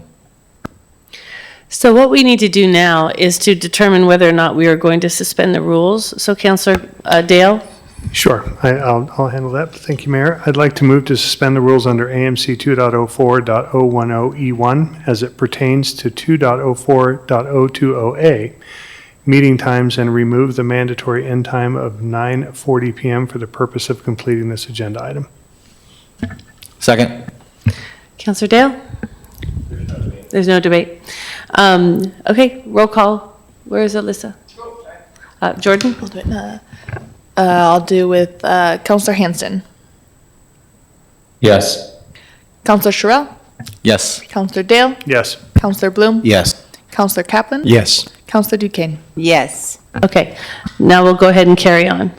Thank you, Mayor. So again, I don't want to be the sole our voice here that's pushing hard on this. I just want to hopefully get some feedback from this body on what people are willing to do for actionable change when it comes to housing. Councilor Bloom? Yeah, thanks. So my thoughts on this is very impressive presentation and everything, all the work that you put into this. I spent a good amount of time kind of going through kind of the staff direction, spending a lot of time on that and trying to kind of understand what it is that we're trying to achieve. And I think that it speaks exactly to what we were just talking about earlier in the evening. I understand, you know, the staff response I read, I understand it's, you know, I think that the answer there is we need to get you more support. You need more staffing. You need more help. And I hope that as we go into the budget process that we're talking about our priorities going forward into the next biennium, that we, as Councilor Sherrill said, put our money where our mouth is and actually fund a department that can make a material difference in this community. So my 2 cents here is that I support all of the items listed in the staff direction, and I would like to see this move forward and to be able to kind of, you know, get these ordinances in front of us and get it done. Councilor Duquesne? Once again, I know more about housing and zoning than I thought I'd ever need to know. But I took a look at this, and I really appreciate all of the different items that you have in here, recreational vehicles. I saw SROs, we talked about that before, ADUs, and have we ever looked at co-op housing? When looking at all of this, I don't want to throw things off and go in another direction, but that was just a question that I had, but I will stay on track, and we could talk about that later, is that I do support this, and I know that this is a lot of work, especially what's happening at the state level, that, you know, the House bills and state bills that had been presented to us earlier, and something that was brought up earlier from my colleague, how much having support to get this done. So would that look like a full-time employee? Would that look like a contractor? What would that look like?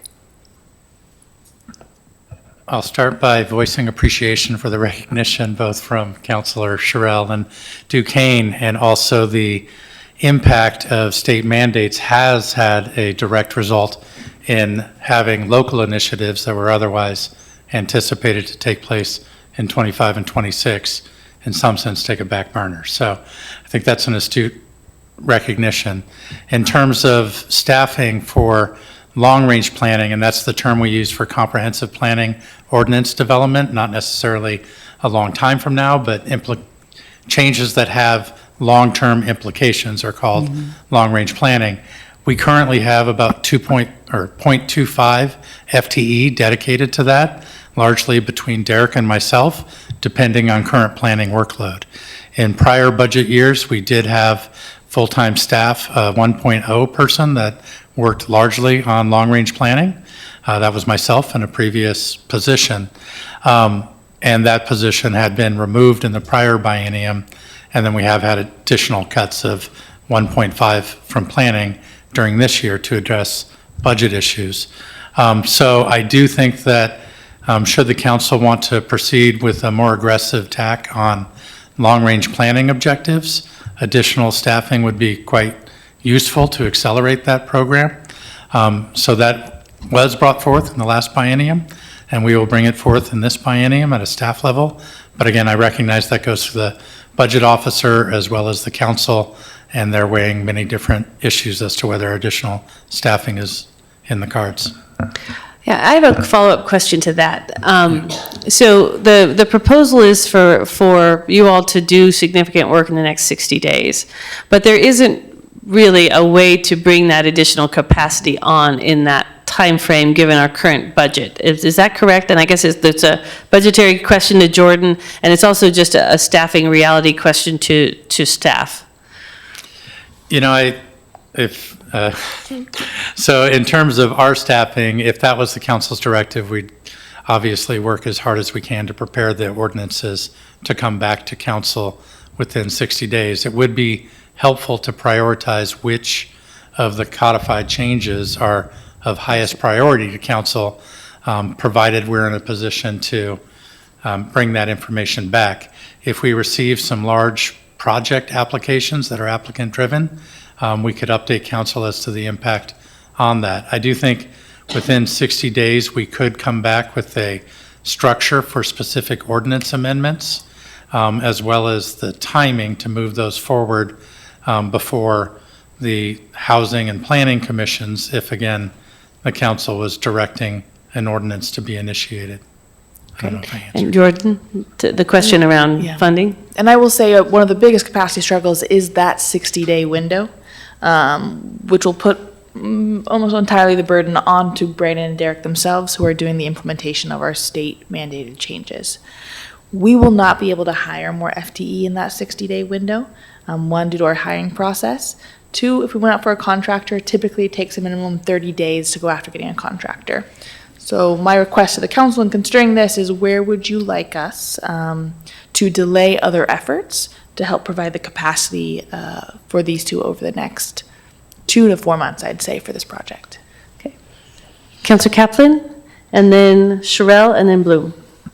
Yeah, thanks. I appreciate all of the suggestions in this in the roadmap and the phasing. There are 4 phases, but I didn't understand the timing of the phases. It almost sounds like the timing of the phases is all within 60 days. I don't think that was the intention. Could I get a little bit of clarity of what you're imagining for the time frame for all of this work to get done? Yeah, thank you for that, Bob. And in defense, again, of staff, you know, we are trying to push this. And I want to preface that with the state standard is to pass the law, make staff implement it with their changes. If not, if they don't get it done in time, it's implemented as written. And that's because staff would never have time to do the work.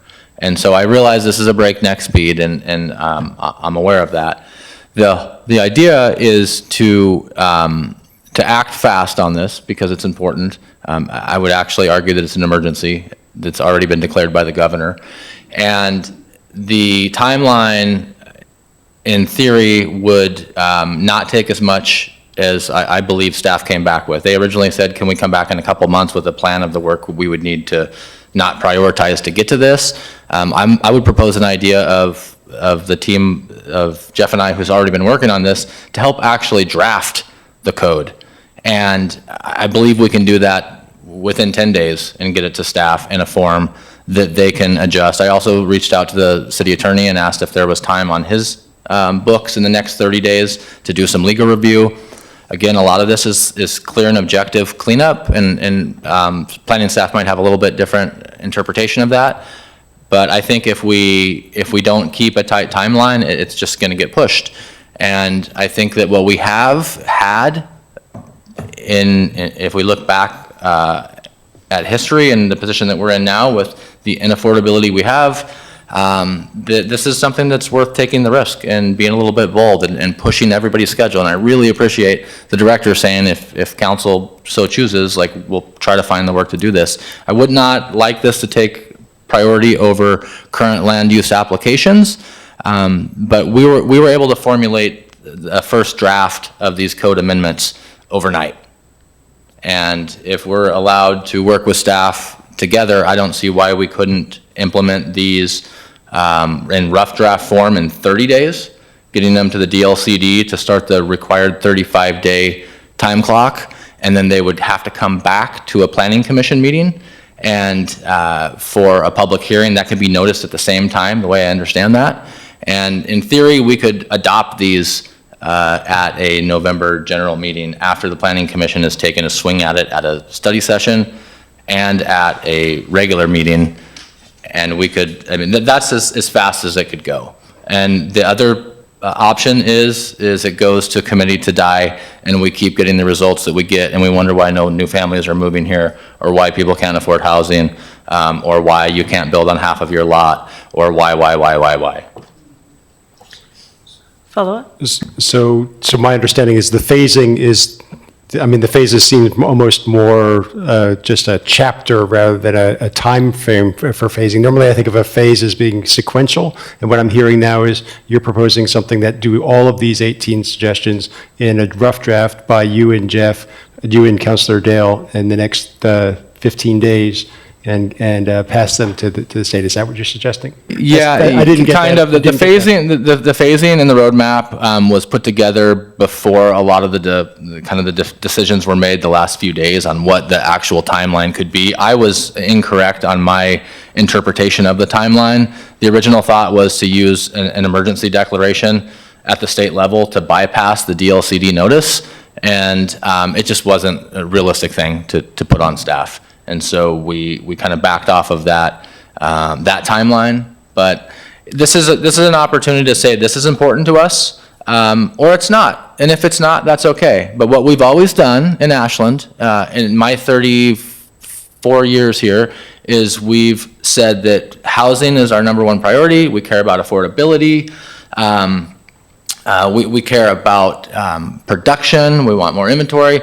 And then what ends up happening is we don't prioritize it when we have opportunities like this, and not every time. And I don't mean to sound over dramatic on this, but it's a good example of a lot of these ideas get shelved. And with the state leading the charge right now, there's no reason that cities shouldn't join. You're next on the list. You had a comment?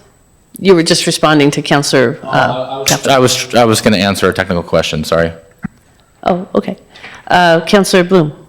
Yeah, thanks. I was actually going to, my question was going to be, well, I don't understand why these two can't knock it out. I mean, at the end of the day, we are effectively legislators. We should be able to draft ordinances, draft resolutions, naturally then turn it over to the subject matter experts and to legal for conformity. But come on, I mean, we all signed up to do this. Let's do the work. You know, let's actually show up and put some work in. So I certainly would support the two of them taking a crack at this and then running it through staff to make sure it's all good, and let's get this done. I think Councilor Sherrill is right, and honestly, like, we have the gift of having somebody with this kind of expertise serving with us. Let's take advantage of it before it's gone. Councilor Duquesne. I support that also, and to use your expertise and what you two have put together and shown us. It's clear, it makes sense. You said something about a sense of urgency. I see that I don't want this to be a missed opportunity. The state has opened it up. It's here in front of us. Make it happen. And so I support that. And running it past our team and legal and bringing it back, I see that we're making progress. I don't want another missed opportunity. Okay. Councilor Dale. Thank you. Just real quick, and I appreciate the support of colleagues, and I understand this, and I do want to say a couple things. This has been several months in the making. I mean, we started talking about this in winter, and I do want to, I know the lift and I know the ask to staff relative to this, but I do want to say again publicly how much I appreciate specifically the two of you and the time that we spend in your office and the time that we beat things up. And I appreciate the feedback, and I appreciate you guiding us through some of this and what we can and can't do. And we beat some things up, and we debated and spirited at times. But I just want to, you two specifically, to know that this lift is not lost on us. And as Councilor Bloom and others have said earlier, you're just a critical component of an investment in this community and what you guys have done. And so I'm thanking you in advance for this, and just know we so appreciate it. We really do. So one of the things that I have a question around is we have consistently, as a council, said that we need to be careful of staff workflows. None of us know what is on the plate of the people who are working in these departments. We also don't want to run afoul of processes at the state level where we have to integrate decisions that have been made at the state level. It is not as though we have staff who are sitting there waiting for the council to come up with something for them to do. We also identified that we don't want this to get in the way of processing any actual applications that are coming in front of the department, but we don't actually know what that is, right? I think it's an interesting idea to have counselors developing ordinances, but I want to make sure that our staff actually has the time to respond to those in depth. And when I look at this list, some of these look pretty easy to knock off. Like one of them is to change terminology, right? That seems like a pretty quick fix. Others seem like they are much more complicated. And what I want us to be careful of is that we don't move at a speed that makes it to where our staff is not able to give us comprehensive feedback on some of these much bigger issues. Because, like I said, some of these are easy to knock off, it looks like. Some of them are probably mid-range. Some of them are a lot deeper. I agree that we need to address this as a crisis. It is a crisis, and I appreciate this work. And I think what I'm hearing across this body is that there is interest in all of this. And we want to look at all of these items. And I would agree to that. I definitely want to look at all these items. I also want to be mindful of the reality of what our staff are looking at. And so what I'm wondering is there a way to break this into essentially two chronological phases? What are the things that are maybe the most important? What do we think have the biggest ability to lever change, and do them in two sets? And I guess my question back to staff is, to what extent would that assist you in making sure that you can juggle the review of these potential changes with your existing workload? Thank you for the question. I think that code drafting in itself is really one piece of the amendment process. I think work that counselors do to draft that code would be very informative to shape what the priority goal of the code changes are.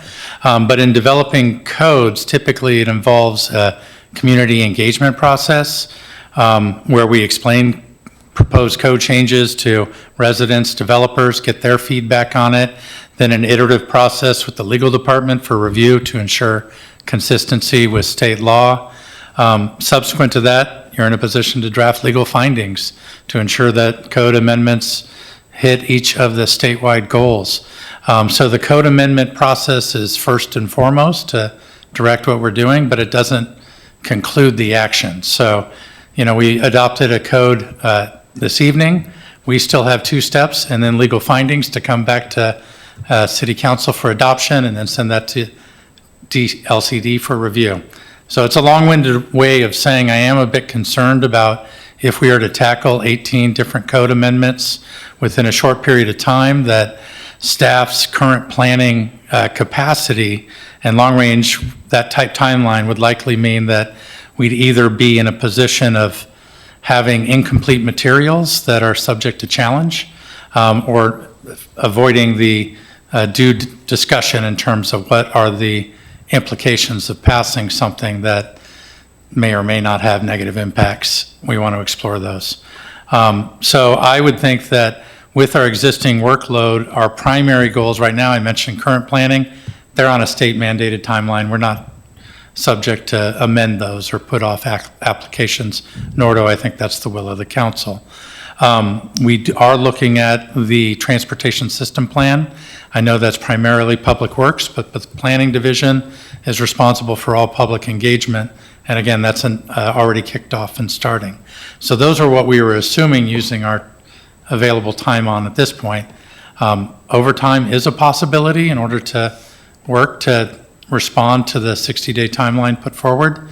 I can't speak to legal's capacity in the next month or so to do that review process.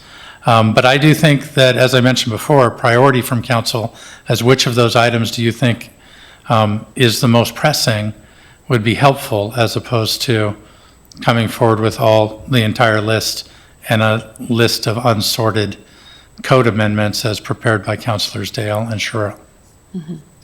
So I wonder if, and then this would be a question to the two of you. What would it look like for the two of you to essentially put these in priority order? And I would be fully comfortable with the two of you determining that order. I don't think that needs, for my part, the council doesn't need to identify that priority order.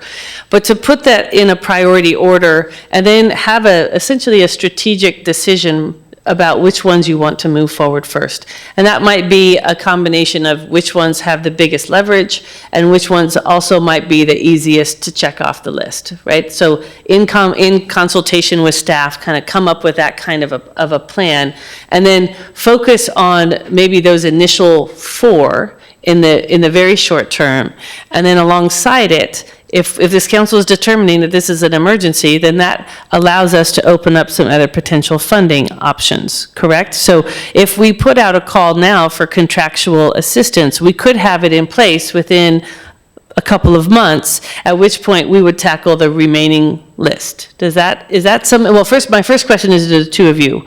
How does that strike you? That sounds exactly like we've always done things, and we get the results that we've always gotten. And I believe that these are paired together, 16, and they're all important. They're all clear and objective. And I would argue with staff a little bit of kind pushback, that they're fairly well organized. They're related to the chapters where they can be improved. And it's not going to be popular. It's not going to be a popular thing. I think that the process is the same length, whether we do it 4 times or whether we do it once. Any of these amendments are going to need to have the same noticing. The major work is just getting the draft to DLCD to start it. This is before it even goes through the washing machine of the Planning Commission and before the neighbors get to weigh in. And I might remind you that we spent some time tonight talking about why the population of this state no longer sees it necessary to notice the neighbors or to let neighbors go to a planning commission. I'm not saying that that's right, but that's what's coming. So I would push back on the timeline of breaking them up. We're just going to have to do the work multiple times. Would you argue with that? You can put together your microphone. Thank you. You can put together a full package of Chapter 18 amendments that deal with various sections simultaneously. So I'm not arguing with that. I do think that some of the sections that have been identified in your list have broad community interest. The solar ordinance specifically. What we don't know is whether that would trigger a Measure 56 notice where we'd have to notify every property owner in the city about the potential hearing. In doing so, that's a budgetary issue as well, in terms of sending direct mail to 10,000 properties. But nonetheless, I think that it can be done. The issue in terms of contractor to do it, I don't think the timeline works in the accelerated fashion that you're looking for, just to issue a request for proposal, get consultants that would be willing to provide those services would typically extend at least 60 days, I assume, to get those responses and make a selection. Go ahead, Councilor Shaw. Thank you for that clarification. Extensive research into the solar ordinance would actually show with state case law that it's an upzone, not a take, and a zoning designation is not actually a property right. It can be removed. But I hear you, and if that is the sticking item, would you have the same opinion if that one was removed? I do think that one should have broader community input. I do think some of the others could be addressed as policy changes and not necessarily codified in code. But again, I have not had ample time to review the materials and provide an analysis of each. I've been fortunate to have meetings with both you and Councilor Dale, where we went over those 18 items at the time, I think 16 at this point, to go over, and I think that you recognize that there are a number that, from a staff perspective, we felt could be addressed administratively through policy, but codifying them does change the nature of how we do findings, for instance, is not necessarily in code now, but is part of the proposal. But even a slight amendment to one word would still have to go through the whole process. So Yeah, if you change the word accessory residential unit to accessory dwelling unit, that is a code change that requires the public hearing process and adoption by. And I don't expect everybody to understand each of those elements in those code amendments as well as they do. But some of them are very simple. And so to do this and go through this process and go to multiple rounds of planning commission and multiple rounds of council multiple times for such a clean, clear, and objective package, I think is too much work. I think that's more work. And I'm prepared to make a motion, and if the body supports it, so be it. If they don't, maybe we can take another stab at it. So just a follow-up to that, this has been helpful to understand this process, because I think it wasn't clear what this involves in terms of taking it all forward as one package versus taking it as one by one. So this has been a helpful clarification. I think we had did we have some questions over on this side before we carry forward? Or Jordan, did you have anything? I just love to provide a clarifier for, if this is council's direction that this is your top priority for a community development department, I just want you to know the steps that I would take and the impacts it would have on other projects. So if that was the case, I would ask Brandon and Derek to put their full capacity that they have available to this specific project to meet the timeline request that's happening. What that means is that I will direct them to not update our websites, not rebuild new forms, et cetera, of the recently first read ordinance changes that are coming down through the state. I would also ask them to delay and push back on the construction excise tax conversation with the Health and Human Services until this project is complete. And then I would look to either delay our transportation system plan engagement or assign it to another department to do until this process is complete. So I'm absolutely happy to move our resources to focus on this area. I just want to recognize that it'll take away resources from others, and I wanted to be transparent with that. I will have a conversation with Brandon around where we can provide support, likely not a consultant specific to this project, but maybe a consultant in a different area, depending on what the actual timeline is when I better understand of going through the full review and adoption process of any code changes. Councilor Hanson, I saw your hand. Did you still have a question? Yep, there you go. I want to start off by saying I broadly support this package and I appreciate the efforts into it. When Jordan started going through her list and I heard transportation system plan on hold, I know that we have a consultant and we have a timeline and we've been waiting years for this to jumpstart, and that's very concerning to me that we wouldn't be able to get on the same page and launch on that timeline. Derailing that for this, it's concerning. So another question that I have for our two counselors who put this package together, is there a particular point around the 60 days? I know you want to move quickly. We're hearing that there's a pretty significant time strain for the review that it would require. Is there something we should know about the 60-day goal? I would let Brandon answer that question, but there isn't a 60-day goal. I mean, breakneck speed could be end of November, but the clock that is important is once the draft language is put together and it's been approved by staff and it's been approved by legal. My understanding is at that time it would be uploaded on the DLCD portal, and we can't schedule a public hearing at a planning commission meeting until 35 days after that. So there's the 60 days there's no 60-day mark. We could take as long as we need to. In theory, we could take years to get the language to DLCD that starts that 35-day clock, and then we would call a public hearing, and after that public hearing, it could come back to council for the first reading. And most of this I've learned recently from Brandon, so I don't want to talk like I'm the expert. Maybe he can weigh in. No, I think you got the timing right for the minimum notice requirements. I also appreciate in our conversations the frustration that you've expressed in terms of a long deliberative process to develop code to come to City Council 6 months after it's initiated. But there is no, the urgency, I guess, on these changes relates to wanting to make changes that facilitate housing development. It's not an urgency being imposed like the mandate for state-required land use changes that have to be in effect by a date certain. So this is a council's direction in terms of what speed we move forth on these. Is that fair?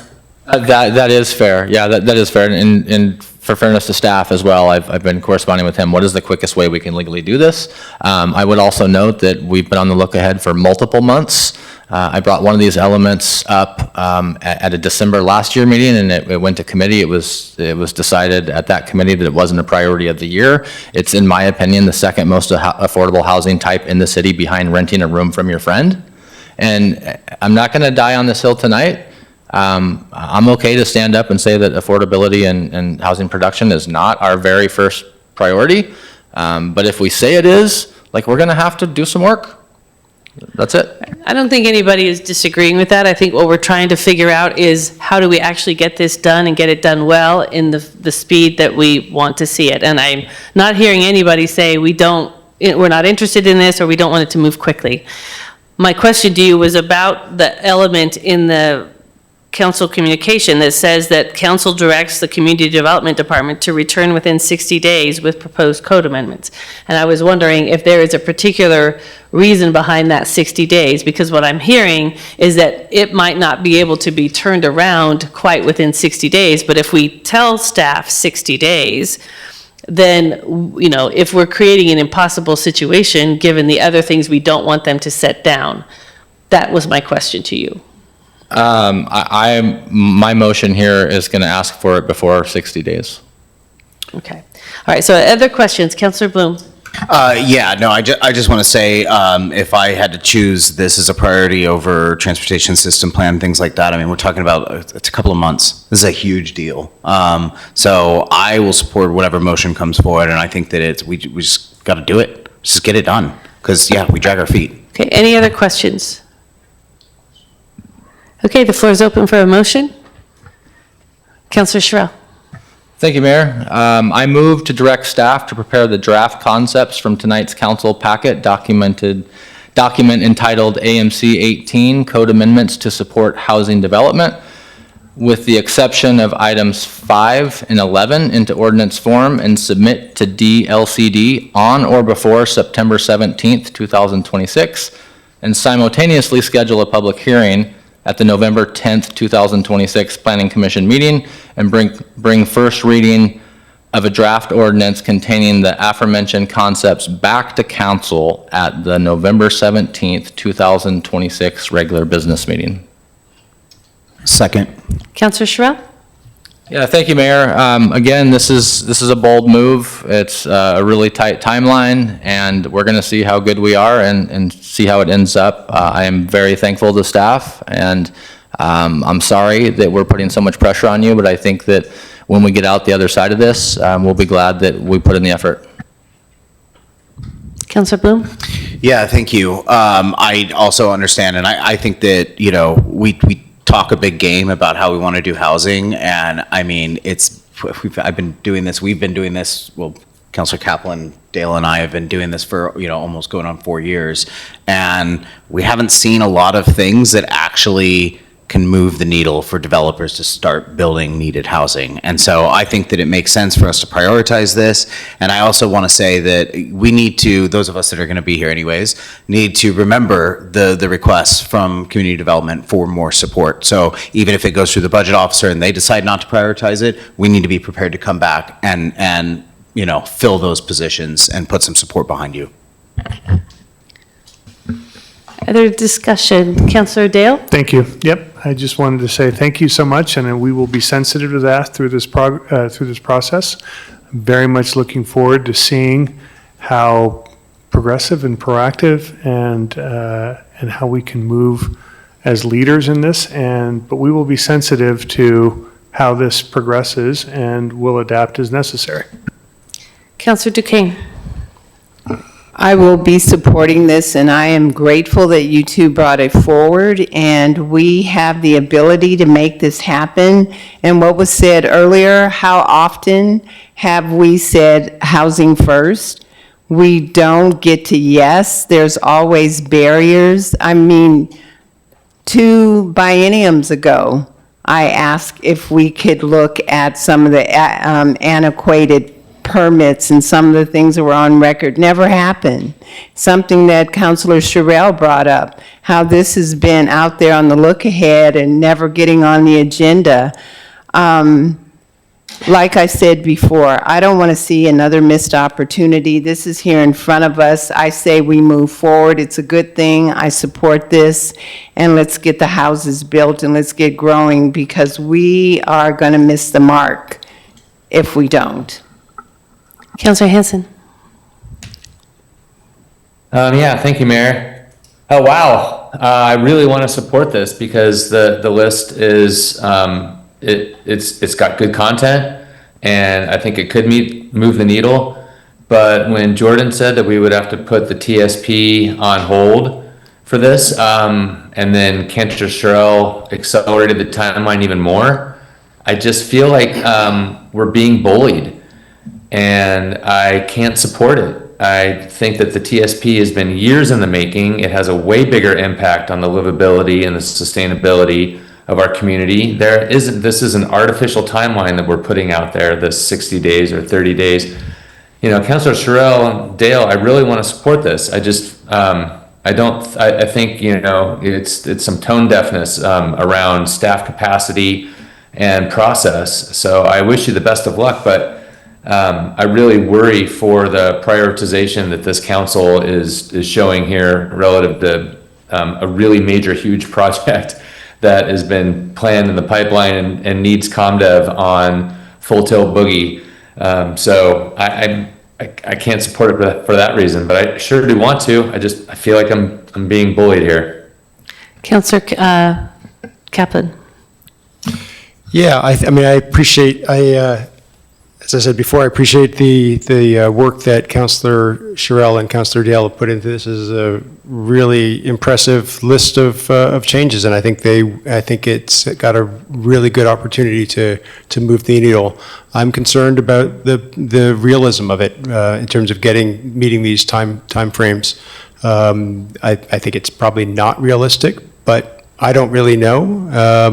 I don't really know I've heard some statements that we could do it in 7 days, 15 days, did it overnight, did, you know, all these things.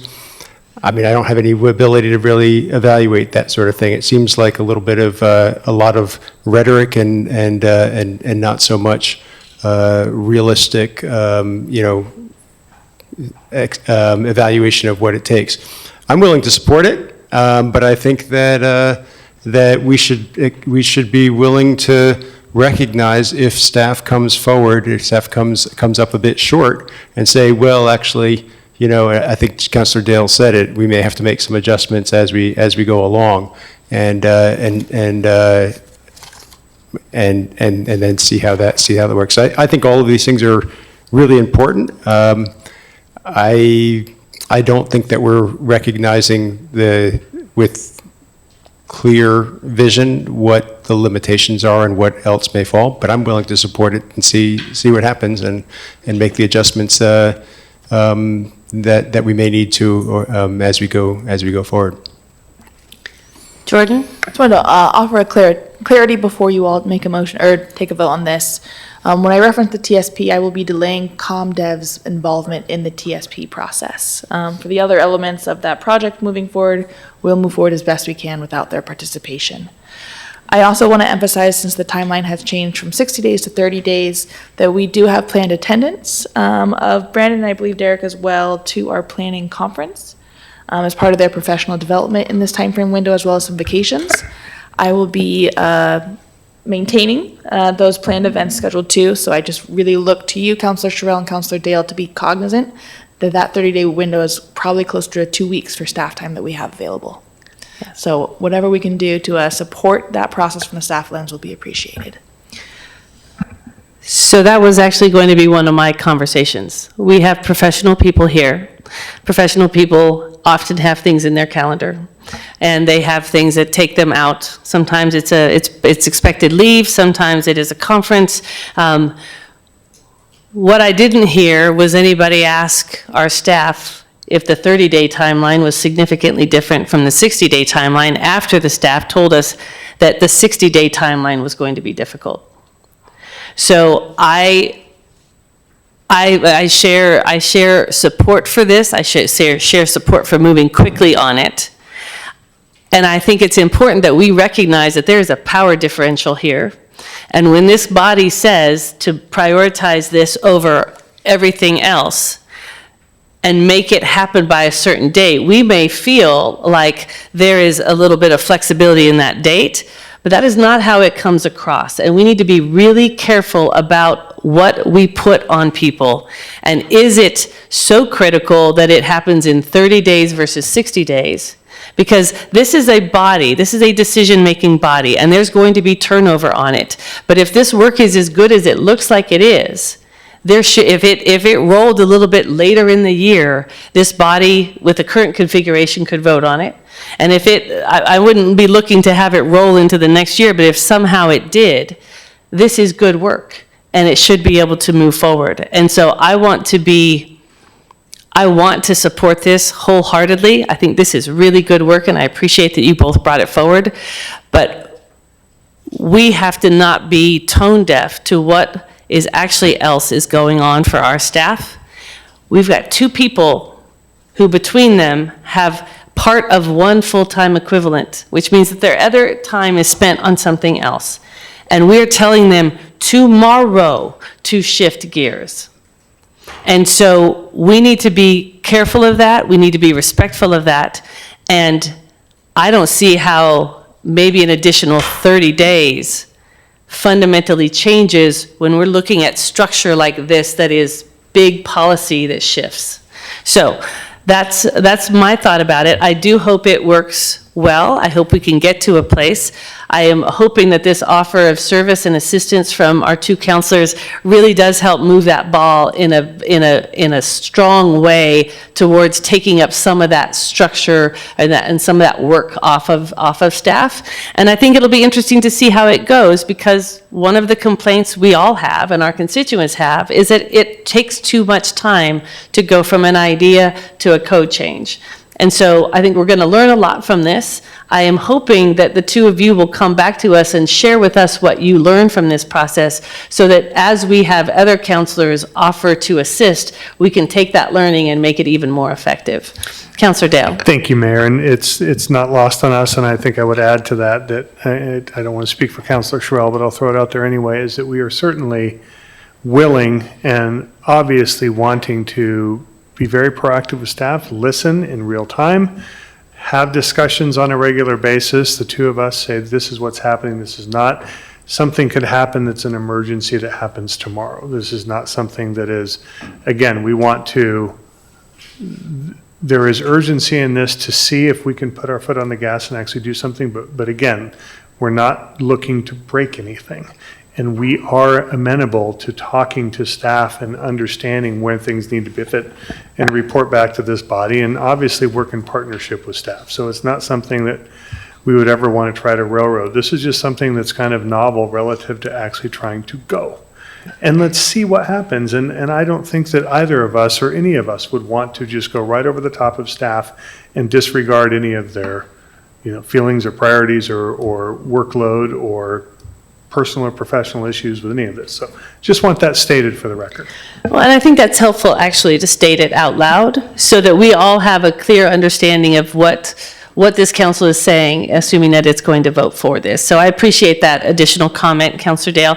We do have someone who has signed up to speak with us this evening, and are they on, Alyssa? Yes. Okay, so we have Jay Reek, I believe, who has signed on to speak with us.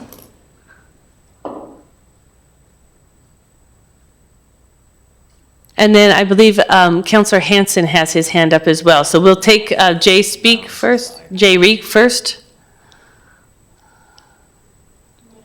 Oh, nobody is, do we have, look under the attendees? I think it might be under attendees.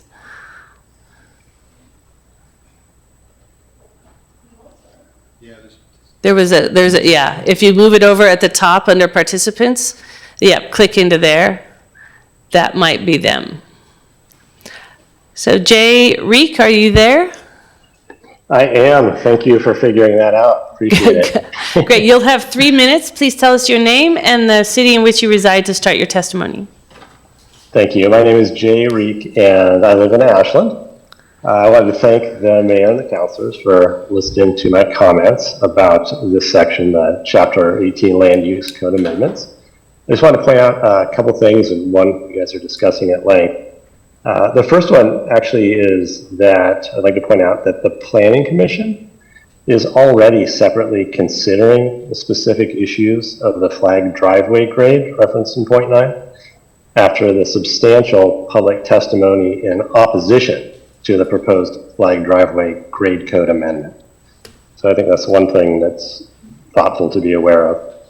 And the other thing is, I think there's been great and thoughtful discussion from the mayor and councilors Kaplan and Hansen about the reality of the load of the community development team already and the impact that this would have requiring them to set aside their other important work and other important priorities already established by the city and expected by your constituents and our neighbors and our friends. So considering these points, I would just urge the councilors to oppose adopting this new directive to the city staff as it's currently stated. Thank you very much for your time and service. Thank you. So if there is there any further discussion? I think, no, it's still the iPad. That's still. No, it's the iPad. It's the iPad. It's, oh, it's, Councilor Hansen, do you have any final comments? No, I don't have anything to add. Okay, thank you. Yeah, it was the iPad. Okay, so any further discussion? Roll call, please, Alyssa. Duquesne, Yes. Hanson, No. Sherrill, Yes. Dale, Yes. Bloom, Yes. Kaplan. Yes. Motion passed. Great, thank you. We are now to the end of our evening. Under our motion to suspend the rules, meeting is adjourned.